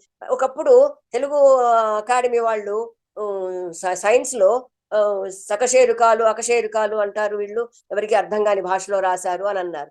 అయితే విచిత్రం ఏమంటే, అప్పుడు తెలుగు అకాడమీ వాళ్ళు తెలుగులో టాపర్స్ గా వచ్చిన ఇంటర్మీడియట్ పిల్లలకు బహుమానాలు ఇచ్చేవాళ్ళు. ఆ బహుమానాలు ఇస్తున్నప్పుడు మన తెలుగు యూనివర్సిటీ వాళ్ళని మీరు కూడా రండి, పాల్గొనండి అని పిలిస్తే నాకు చాలా ఆసక్తి కాబట్టి నేను వెళ్తుండేదాన్ని. వెళితే ఆ పిల్లలందరినీ, తెలుగు మీడియం పిల్లలు వాళ్ళంతా, నేను అడిగాను అనమాట, మీరు సైన్స్ లో నీకు ఇన్ని మార్కులు వచ్చాయి కదా, ఈ సకశేరుకాలు, అకశేరుకాలు ఇట్లా ఉంటే కష్టంగా అనిపించలేదండి? ఏం కష్టం లేదండి, అవన్నీ పారిభాషిక పదాలు కదా అంటే. పారిభాషికం అనేది ఏంటండి? మీరు పారిభాషమే కాదు, అసలు భాషలో దేన్నైనా అంటారు చూడండి. ఇవాళ పెన్నును మనం పెన్ను అంటున్నాం, అంతకుముందు కలం అన్నారు, అంతకుముందు ఇంకేమన్నారు, గంటం అన్నారేమో. ఇది అనకుండా రేపు పొద్దున మీరు నేను కలిసి దీనికి పేరు పెడితే ఆ పేరే వ్యాప్తిలోకి వస్తే అదే పేరు స్థిరపడుతుంది. అందువల్ల టెక్నికల్ టెర్మినాలజీ ముఖ్యంగా బల్లను బల్ల అంటున్నామంటే బల్ల అందరం అంటున్నాం, బల్ల అనకుండా ఇంకేదన్నా అంటే అది ఇంకో. అందుకని ఇప్పుడు ఏమైపోయింది, తెలుగే వాడడం అనేసి. మీరు కనుక మా పసలపూడి కథలు అనేది వంశీ గారు రాసిన చదివితే చక్కగా అన్నము అరిటాకులలో పెట్టి ఇవన్నీ తెలుగు మాటలు వాడేవాళ్ళు కాస్త ఒక 20 ఏళ్ల తర్వాత పోయేటప్పటికి వైట్ రైసు, ఎల్లో రైసు అనడం మొదలు పెట్టారని ఆయనే చాలా బాధపడుతూ రాసింది నేను చదివాను అనమాట. అందరూ ఇలాగ మార్పులు, సాల్ట్ పాస్ చేయండి, ఇలా ఎందుకు మాట్లాడాల్సిన దౌర్భాగ్య పరిస్థితి మనకు వచ్చింది అని అంటే, మనము చేతులార సమాజమే హాని చేసుకుంటుంది అనమాట. అందువల్ల విద్యా వ్యవస్థ ఒకటే కాదు, సామాజికంగా, సాంస్కృతికంగా కూడా హాని జరుగుతోంది అనేది ఇక్కడ మనం చూడాలన్నమాట. అందువల్ల పిల్లలకి ఏం నేర్పాలి? అక్షరాలు ఎన్ని? తెలుగులో మనకు ఎంతో 2000 ఏళ్ల కంటే పూర్వమే నన్నే కంటే శాసనాల కాలానికే సంస్కృతం వచ్చి చేరింది. దాన్ని ఎవరు విడదీయలేదు. అది కలిసిపోయింది. అదేదో రాళ్లకు రాళ్లుగా బియ్యానికి బియ్యంగా ఉన్నది కాదు, అది కలిసిపోయింది. అందువల్ల వాటిని వేరు చేసే హంసలు రాలేదు, ఆ పాలు పాలుగా నీళ్లు నీళ్లుగా అవ్వలేదు. తెలుగులో సంస్కృతం కలిసిపోయింది. అయినప్పటికీ పూర్తిగా కలిసిపోలేదు. ఎట్లా కలిసిపోలేదంటే మీరు వ్యాకరణం చదివితేనే తెలుస్తుంది. ఏమిటి కలిసిపోలేదు? వాళ్ళ సంధులు నేర్చుకోవాలి. అంటే వాళ్ళంటే సంస్కృతం సంధులు నేర్చుకోవాలి. సంస్కృత సమాసాలను నేర్చుకొని ఆ సమాసాల పేర్లనే ఆ సమాసాల పద్ధతిలోనే మన సమాసాలను కూడా మనం చెప్పుకోవాలి. ఎందుకంటే మన సమాసాలను ఎట్లా చెప్పాలో మన భాషలో మనం తయారు కాలేదు కాబట్టి ఆ సంధులు అందుకని మన వాళ్ళు ఆ సంధుల సమాసాలు చెప్పకుండా మన వ్యాకరణాలు రాసేశారు. అప్పుడు అవన్నీ నేర్పే వాళ్ళు ఎవరు? ఎట్లా నేర్చుకుంటాము? పిల్లలకి ఇవన్నీ సమస్యలు వస్తాయి. చాలా తెల్లారు లేస్తే గుడి అంటాము, కానీ ఎక్కువగా రామాలయానికి వెళ్ళాము, శివాలయానికి వెళ్ళాము అంటే ఇవి మరి అది సవర్ణ దీర్ఘ సంధి అని తెలియాలంటే అంత అమ్మో ఈ తెలుగు చాలా కష్టం అని నేర్పి పెట్టాం పిల్లలకి. మరి 60ల దశకాల వరకు ఇవన్నీ కష్టంగా భావించిన సమాజము 70ల దశకాల తర్వాత దీన్ని ఎందుకంత కష్టంగా అనుకోవడం మొదలుపెట్టి నూరిపోసింది సమాజానికి అనేది నాకు తెలియని విషయం. కాబట్టి 56 అక్షరాల నుంచి 55 అక్షరాల నుంచి దిగిపోయి ఇప్పుడు 36 ఇవి ఉండొద్దు అవి ఉండొద్దు.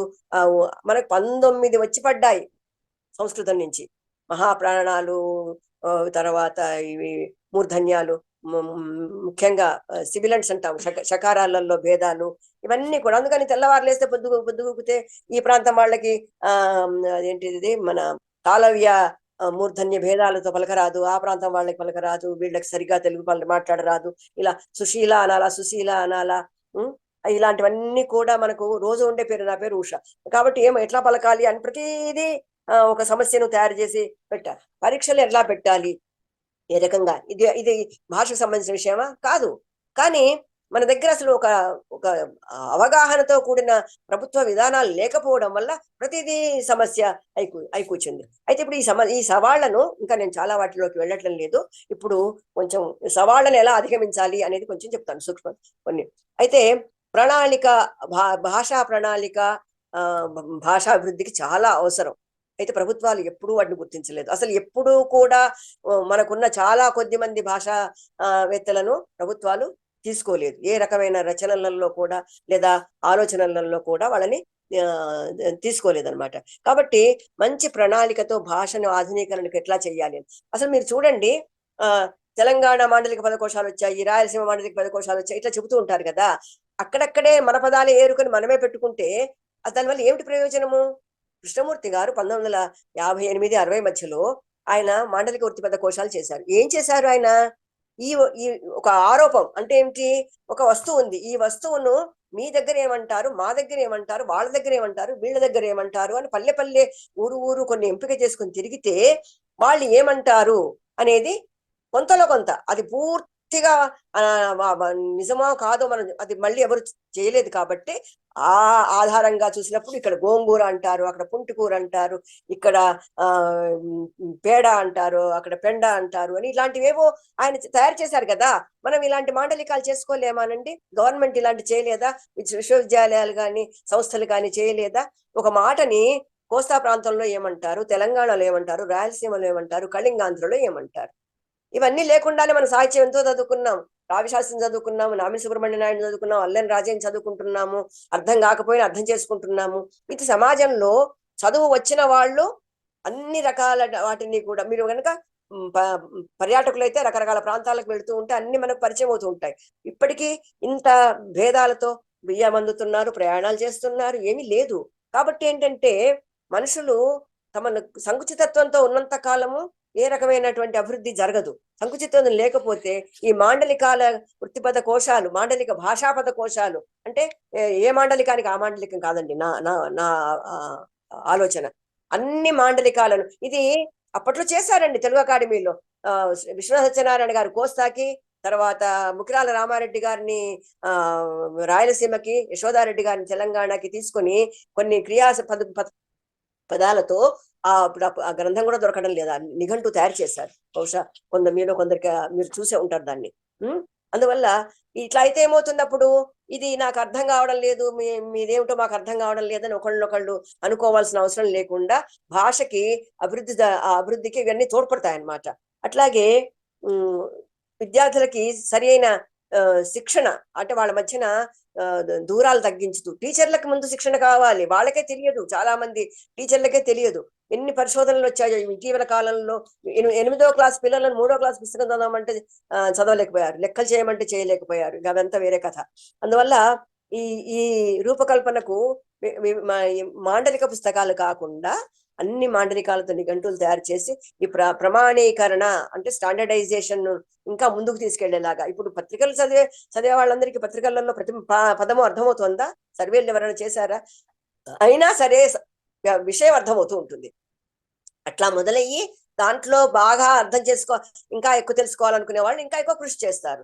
కాబట్టి ఒకటి పదజాలాలను అభివృద్ధి చేసుకోవాలి. ఒక చోట ఉండే మాటకి ఇంకో చోట ఉండే మాటకి ఉన్న వ్యత్యాసాలను ఒక చోటు తెచ్చి చూపిస్తే ఇదన్న మాట, దీనికి వాళ్ళు వాడతారన్నమాట అని తెలుస్తూ ఉంటుంది. అలాగే మనము సాంకేతిక పదజాలాన్ని కూడా బాగా అభివృద్ధి చేసుకోవాలి. ఇక్కడ నేను చూపించానండి, తెలంగాణ 66.5, ఏపీ 67.5, 67 నరకంటే తక్కువే. ఇంకా తర్వాత కేరళ 96, భారత అక్షరాస్యతనే సగటున 74.95. ఇంక చెప్పండి మీరు, మనం ఎలా మన దేశం పురోగమిస్తుంది, మన రాష్ట్రాలు పురోగమిస్తాయి, మనం ఇంకా అక్షరాస్యతలో 100% ఎప్పటికి సాధిస్తాము, ఇవన్నీ కూడా మనకు సమస్యలుగా ఉన్నాయి. కాబట్టి నేను ఇంకా కొన్ని ఈ ఆలోచనలు మీతో పంచుకునే అవకాశాన్ని నాకు ఇచ్చినందుకు ఆచార్య బిట్టు వెంకటేశ్వర్లు గారికి, ఆచార్య మునిరత్న నాయుడు గారికి నా ధన్యవాదాలు తెలియజేస్తూ మీ అందరికీ నా నమస్కారాలు తెలియజేస్తున్నాను. నమస్కారం మేడం. ప్రాచీన కాలం నుండి విద్యాబోధనలో మాతృభాష ఆవశ్యకత, దాని గురించి ఎలా జరిగింది, ఇందులో వచ్చినటువంటి ఆర్థిక సామాజిక అంశాలు, వాటన్నిటినీ మీరు ప్రశ్నించారు. అయితే వీటన్నిటికీ కారణాలు మీరు చెప్పినట్టే విద్యార్థుల, తల్లిదండ్రుల, ఉపాధ్యాయుల లేదా ప్రభుత్వాల, వీటన్నిటి మీద ఆధారపడి ఉన్నాయి. ఎందుకంటే ఇవన్నీ ఎవరు చేసే బాధ్యత వాళ్ళు చేస్తేనే ఈరోజు ఈ పరిస్థితి ఉండేది కాదు. మీరు అన్నట్టు మీరు చెప్పారు అమెరికాలో ఈ మార్పు చేస్తున్నారు పిల్లలు అని. ఎందుకంటే నేను దాని గురించి ప్రత్యక్ష సాక్షిని కాబట్టి చెప్తున్నాను. కాబట్టి అక్కడ ఈరోజు వాళ్ళు పట్టుదలతో, మనం విశ్వవిద్యాలయంలో మీకు కూడా గుర్తుంటుంది, వాళ్ళు సిలబస్ పెట్టినప్పుడు మీరు ఇంత స్టాండర్డ్ వాళ్ళు తేగలరా అని అడిగారు. లేదు వాళ్ళు చేస్తామని చెప్తున్నారు అని చెప్పాను. అక్కడ టీచర్లు voluntary teachers, they are not paying any amount. ఏమే అయినా సరే వాళ్ళు ఈరోజు వాళ్ళ పిల్లల దగ్గర 100% సాధించారు. ఎవరికి మార్కులు తగ్గించాలంటే మన వల్ల కావడం లేదు. ఆడ వాళ్ళ పరీక్షలు పెట్టినప్పుడు ఆ పిల్లలు, మన గుమ్మడి గోపాలకృష్ణ గారు నాటకాలు వేయించారు, భువన విజయం వేయించారు, అవన్నీ చేయగలుగుతున్నారు. మరి మన దగ్గర ఎందుకు లేకపోయింది? వాళ్ళు ఒత్తులు పలకకుండా ఉంటారా? వాళ్ళు లేదు. అదే చెప్తున్నా, పద్యమైన పాట అయినా ఏదైనా సరే, తర్వాత ఛందస్సు అలంకారాలు కూడా ఎక్కడ హాఫ్ మార్క్ కట్ చేద్దామో మన వల్ల కాదు. మరి దీనికి లోపం ఎక్కడ? మన సమాజంలో ఉన్నటువంటి పరిస్థితులు, మన తల్లిదండ్రులు, ఆ తర్వాత మీరు అన్నట్టు ఆర్థిక అంశాలు. ఎందుకంటే వాళ్ళు ఇంగ్లీష్లో చదువుకుంటేనే బయటకు పోతారు, సంపాదిస్తారు అనే ఒక అపోహ ఉండడం, వీటి వల్లనే ఈరోజు ఈ పరిస్థితి వచ్చింది. ఇది మనం అంటే చాలా కాలం నుంటే దీని గురించి చర్చలు జరుగుతున్నాయి. అయితే బిట్టు వెంకటేశ్వర్లు గారు దీని మీద ఇంకా స్థూలంగా అన్ని అంశాలను వివరంగా, మీరేమో కీలకోపన్యాసంలాగా అన్ని మొత్తం చెప్పారు. అట్లా కాకుండా ఒక్కొక్క అంశం మీద నెక్స్ట్ మంత్ నుండి అలా తీసుకోవాలనేది వారి భావన. కాబట్టి ఇందులో పాల్గొన్నటువంటి వారికి ఏమైనా ప్రశ్నలు ఉంటే అడగవలసిందిగా ఆహ్వానిస్తున్నాను.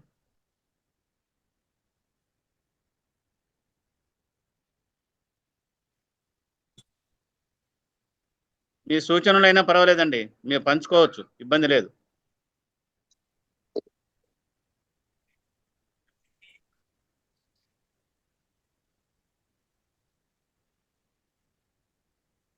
నమస్కారం అండి, నా మాట వినపడుతుందా?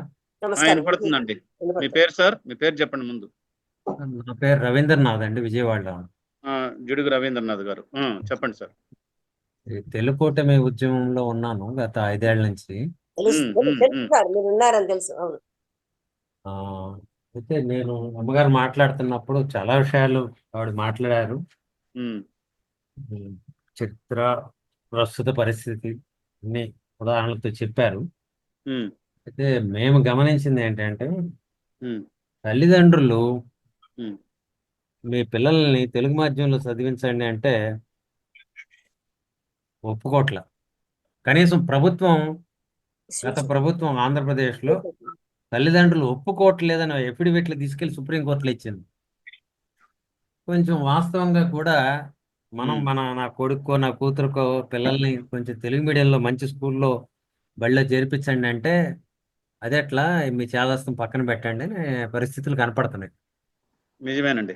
తర్వాత అందరూ అడిగేది, నీ పిల్లలేమో బాగా చదువుకుని ఇంగ్లీష్ మీడియం చదువుకుని అమెరికా పోవాలి, మా పిల్లలేమో మీ పొలం పాలేరులుగా పనిచేయాలి, అందుకని నువ్వు ఇంగ్లీష్ మీడియం వద్దంటున్నావు అని చెప్పి కూడా ప్రశ్నలు వస్తున్నాయి.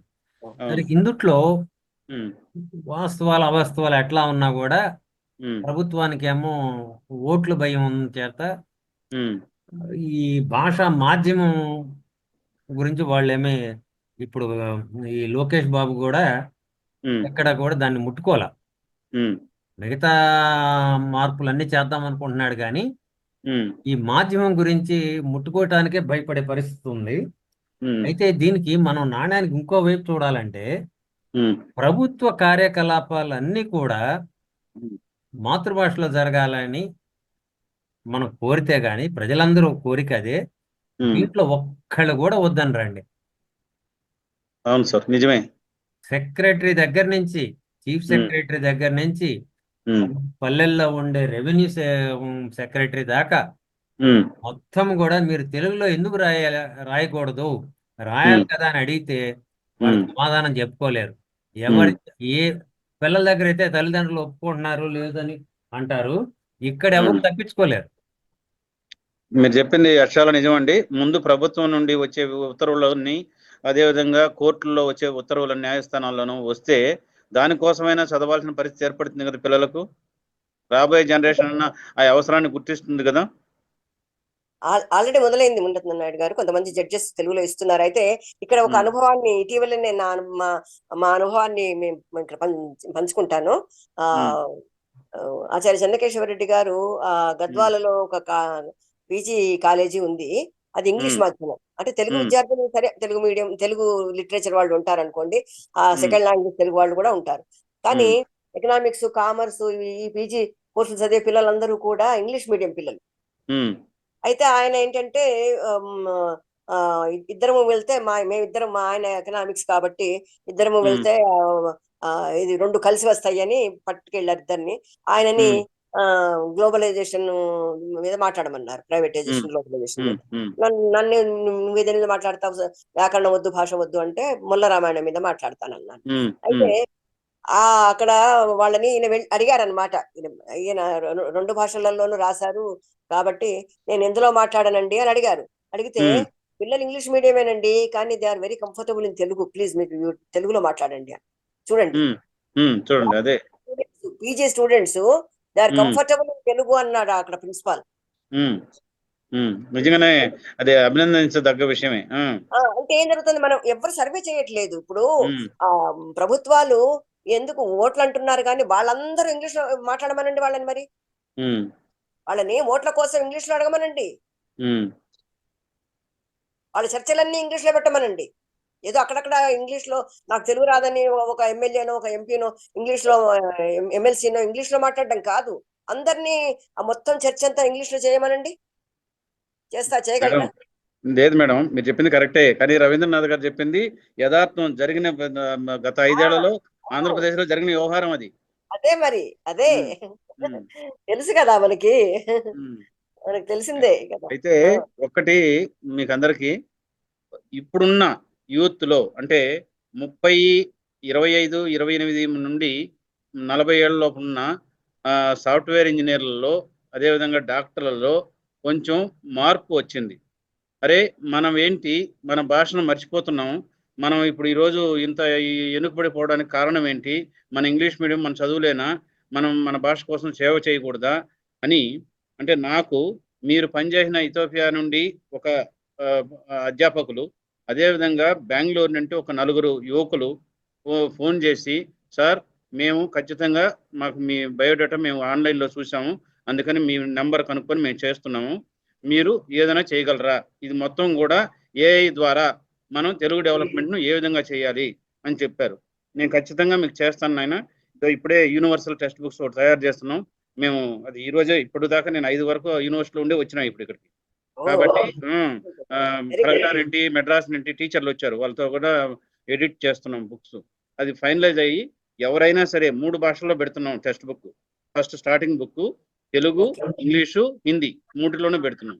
కాబట్టి ఏ ఉత్తరాది వాళ్ళైనా దక్షిణాది వాళ్ళైనా తెలుగు నేర్చుకోవడానికి సులభంగా ఉండేటట్టుగా మనం దీన్ని ప్రస్తుతానికి ప్రింటింగ్ మాధ్యమంలోనే ఇస్తాం. దాన్ని వీలైతే వీడియోలో కూడా ఇవ్వాలనేది. దానికి ఇవ్వాలంటే ఇప్పుడు ఈ కార్యక్రమాన్ని చేపట్టింది ఎవరంటే రాష్ట్రేతర తెలుగు సమితి, అంటే ఇతర రాష్ట్రాల్లో ఉన్న తెలుగు వాళ్ళ సమాఖ్యాది. అది 2015లో ఏర్పడింది. తిరుపతిలో జరిగిన ప్రపంచ మహాసభల తర్వాత ఏర్పడినటువంటి సంస్థ. వాళ్ళు 10 ఏళ్ళైన సందర్భంగా, సార్ మీరు తెలుగు మాకు క్లాసులు జరగాలి, పాఠ్య పుస్తకాలు కావాలి, మీరేమన్నా దానికి పూనుకుంటే, మీరు ఆల్రెడీ నవోదయ చేశారు, సిబిఎస్ఈ చేశారు కదా, కాబట్టి ఇవి కూడా చేయండి అని అడిగారు. దాంతో నేను పూనుకొని గత 2 నెలల నుండి ఒక 7 మందిని హిందీ కూడా తెలిసిన వాళ్ళను ఎన్నుకొని 30 మంది ముందుకొచ్చారు టీచర్లు భారతదేశ వ్యాప్తంగా. అయితే ఒక 8 మందిని మాత్రం నేను సెలెక్ట్ చేసుకొని దాంట్లో 6 మంది మాత్రమే మేము ఇప్పుడు ఫస్ట్ టెక్స్ట్ బుక్ తయారు చేస్తున్నాం. ఎందుకు అంటే హిందీ ఆల్రెడీ అనుభవం ఉన్న వాళ్ళు, ఒకరేమో మహారాష్ట్ర టెక్స్ట్ బుక్ తయారు చేసిన డైరెక్టర్, ఆమె అక్కడ చేసిన ఆవిడ, ఇంకొక అతను అక్కడే టీచరు, ఒకరు ఢిల్లీలో పనిచేసిన వారు, ఒకరు మెడ్రాస్లో పనిచేసిన వారు, ఒకరు కలకటాలో పనిచేసిన వారు. ఈ విధంగా ఎన్నుకొని వారి చేత మేము టెక్స్ట్ బుక్స్ ఇదే విధంగా ఆన్లైన్లో గత 2.5 నెలలుగా చేసుకొని ఈరోజు ప్రత్యక్షంగా వాటిని ఎడిట్ చేయడానికి కోసం అక్కడికి రమ్మని చెప్పాను. మన యూనివర్సిటీ మన వీసీ రిజిస్ట్రార్ గారు పర్మిషన్ తీసుకొని కమిటీ హాల్లో కూర్చొని చేసుకున్నాం నిన్న ఈరోజు. ఇప్పుడు ఒక కొలిక్ వచ్చింది. అభినందనలండి. అభినందన మేడం. అది 5 వాచకాలు తయారు చేయాలనేదే నా ఉద్దేశం. వాళ్ళు కొంచెం డబ్బులు కొంచెం వెనుకబడినా సరేనండి, ఏదైనా సరే నేను చేస్తాను, నాకు చెప్పండి, నేను చెప్పారు, నేను చేసిన పని చేసి చూపిస్తానని చెప్పారు. కాబట్టి ఫస్ట్ టెక్స్ట్ బుక్ వీలైనంత వరకు జూన్ ఎండింగ్ లోపల కావాలనేది మా ఆలోచన. మరి దేవుడు అన్ని రకాలుగా సహకరిస్తే ఖచ్చితంగా జూన్ ఎండింగ్ జూలై ఫస్ట్ వీక్లో మేము ఫస్ట్ టెక్స్ట్ బుక్ ఇనాగ్రేట్ చేస్తాం. చాలా సంతోషం. అది ఆన్లైన్లో కూడా పెట్టే ఏర్పాటు వాళ్ళ స్కూళ్ళకు సంబంధించి.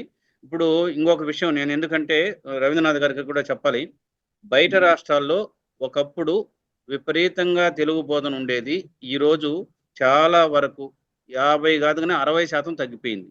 ఒక్కొక్క రాష్ట్రంలో మేము ఉపాధ్యాయులకు తెలుగు పాఠ్యాంశాల్లో తెలుగు బోధనలో ఓరియంటేషన్ తరగతులు అంటే మనం శిక్షణ శిబిరాలు నిర్వహించేవాళ్ళం. ఆ విధంగా నేను 28 శిక్షణ శిబిరాలు భారతదేశ వ్యాప్తంగా అండమాన్ దీవుల్లో కూడా చేశాను. అలా చేసినప్పుడు వచ్చినటువంటిదే ఈ నవోదయ టీచర్ల యాజమాన్యం, సార్ మీరు టెక్స్ట్ బుక్ తయారు ఎందుకు చేయకూడదు, మాకు చేసి ఇవ్వకూడదు అని అడిగితే వాళ్ళకి తయారు చేయించిన. అదేవిధంగా ఢిల్లీలో చేసినప్పుడు ఢిల్లీ ఆంధ్ర ఎడ్యుకేషన్ సొసైటీ వారు ఎవరంటే మన దుర్గాబాయి దేశ్ముఖ్ గారు పెట్టినటువంటి ఒక పాఠశాల ఈరోజు 6 పాఠశాలలుగా ఉన్నాయి. అందులో 5 పాఠశాలలు పూర్తిగా తెలుగు కూడా సబ్జెక్టుగా పెట్టి పేరెంట్స్ కూడా గైడ్ తయారు చేయించిన వాళ్ళకు. అది 1 నుండి 8 తరగతుల వరకు వాళ్ళకి జరుగుతున్నాయి. అది 2వ భాష, ఇది సిబిఎస్ఈ. కానీ నవోదయ 3వ భాషగా. ఇప్పుడు మేము 2వ భాష కానీ ఈ వాచకాలు తయారు చేయాలని మేము ఇప్పుడు మొదలుపెట్టాం.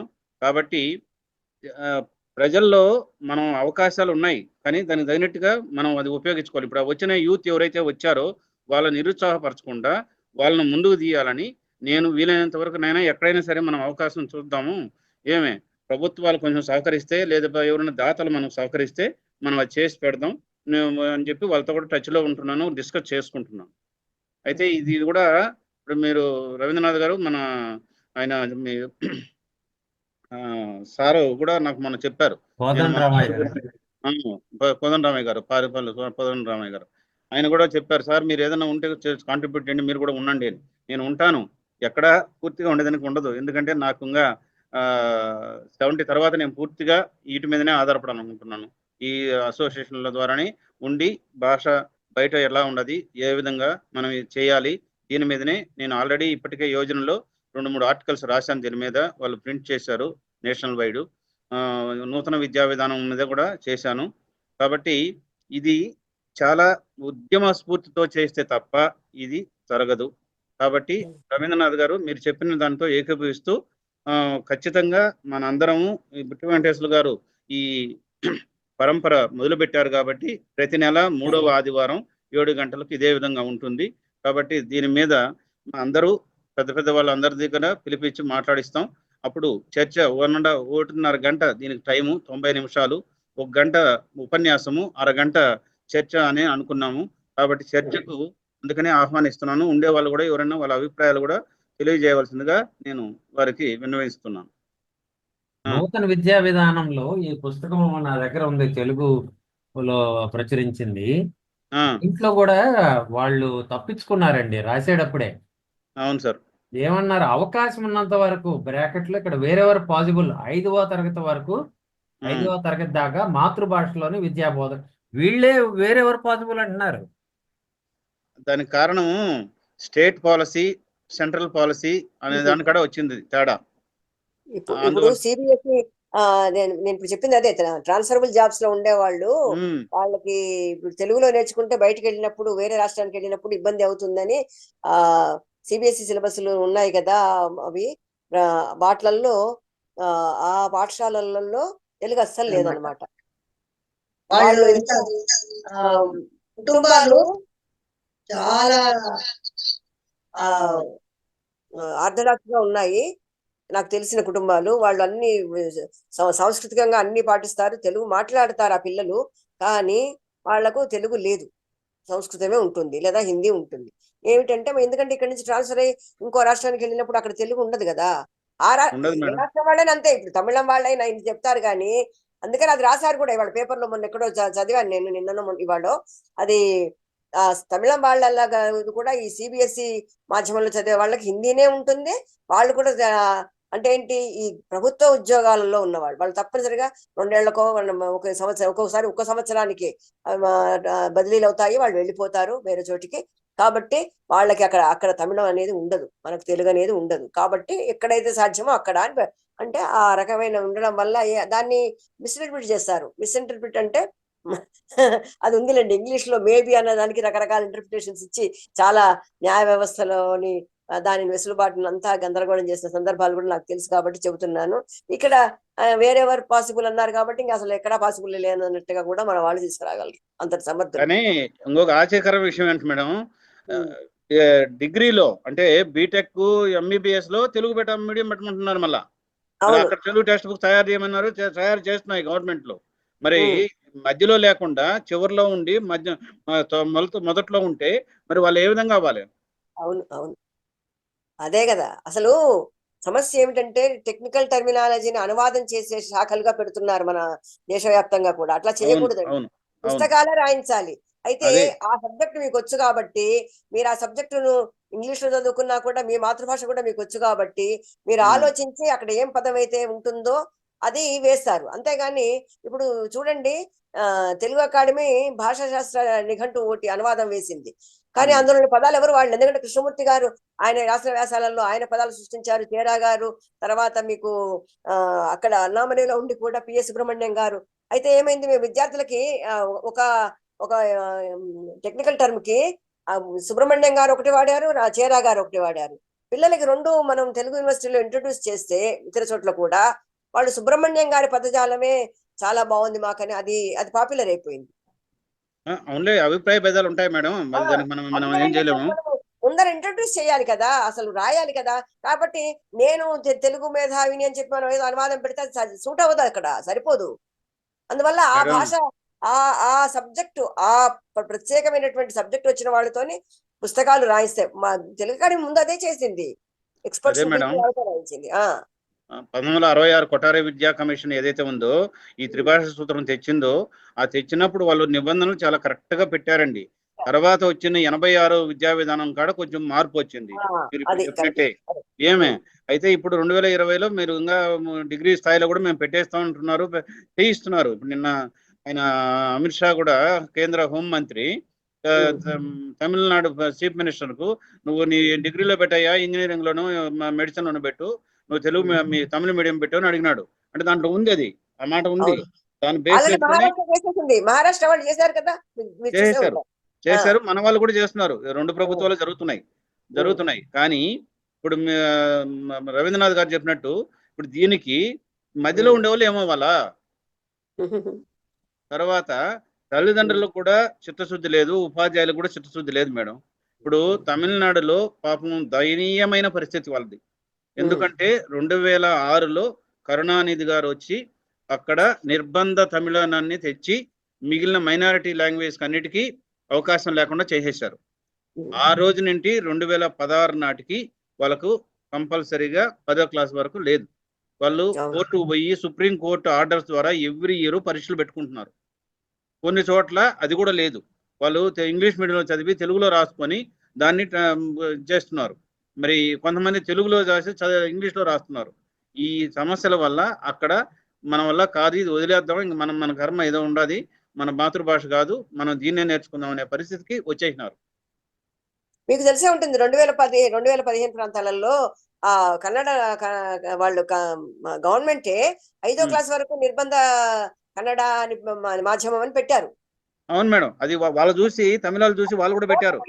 కోర్టుకేశారు, కోర్టులో పడింది.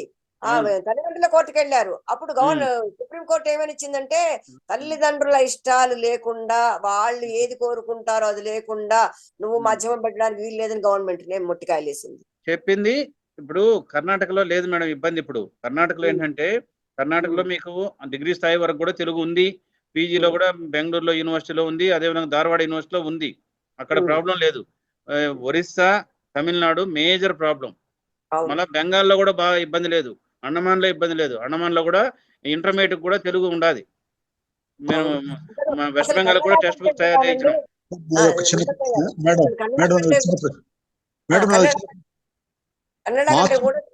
మాతృభాష బోధన వల్ల ప్రయోజనం ఉంటుంది అని మీరు కంక్లూడ్ చెప్పగలిగారా? చెప్తున్నానండి, అది ఖచ్చితంగా ఉంటుంది. అదే కదా చెప్పాను నేను. వెంటనే చదివింది గుర్తుకుంటుంది, బట్టికేసే పని ఉండదు అనేది వాక్యంతోనే మొదలు పెట్టాను నేను. అవగాహన బాగా పెరుగుతుంది, వాళ్ళ దానిలో నుంచి వాళ్ళు సృజనాత్మకంగా తయారవుతారు. అది కూడా ఎవిడెన్స్లతో సహా ఉన్నాయి.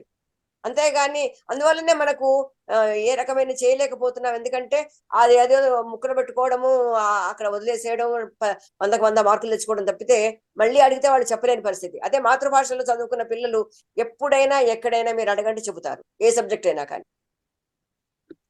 అంటే ఇప్పుడు 2 నిమిషాలు ముగిస్తున్నాం కాబట్టి కన్క్లూడింగ్ మీ పాయింట్ ఏంటి చెప్పిద్దామని ఆ ప్రశ్న అడిగాను.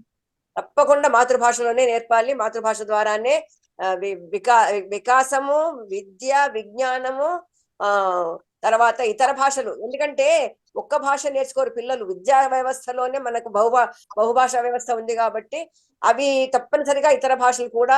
నేను చెప్పాను కదా, అది మన మాధ్యమాల ద్వారా, అంటే పాఠశాల కళాశాల విద్యల ద్వారానే కాకుండా ఇతరత్రా కూడా పిల్లలు నేర్చుకుంటారు. ఎవరికి ఎక్కువ దేనిలో ఆసక్తి ఉంటే కూడా అవి నేర్చుకుంటారు. కాబట్టి మనది బహుభాషా వ్యవస్థ కాబట్టి బహుళ భాషలనే మనం ప్రోత్సహించాలి అనే సూత్రం కూడా ప్రపంచవ్యాప్తంగా ఇప్పుడు ఒక సిద్ధాంతం అది. కాబట్టి తప్పనిసరిగా మాతృభాషలో నేర్పితేనే వాళ్ళు చాలా వాళ్ళ వికాసం ఎక్కువగా ఉంటుంది. తప్పనిసరిగా అదే చెయ్యాలి. నాయుడు గారు ముగించండి.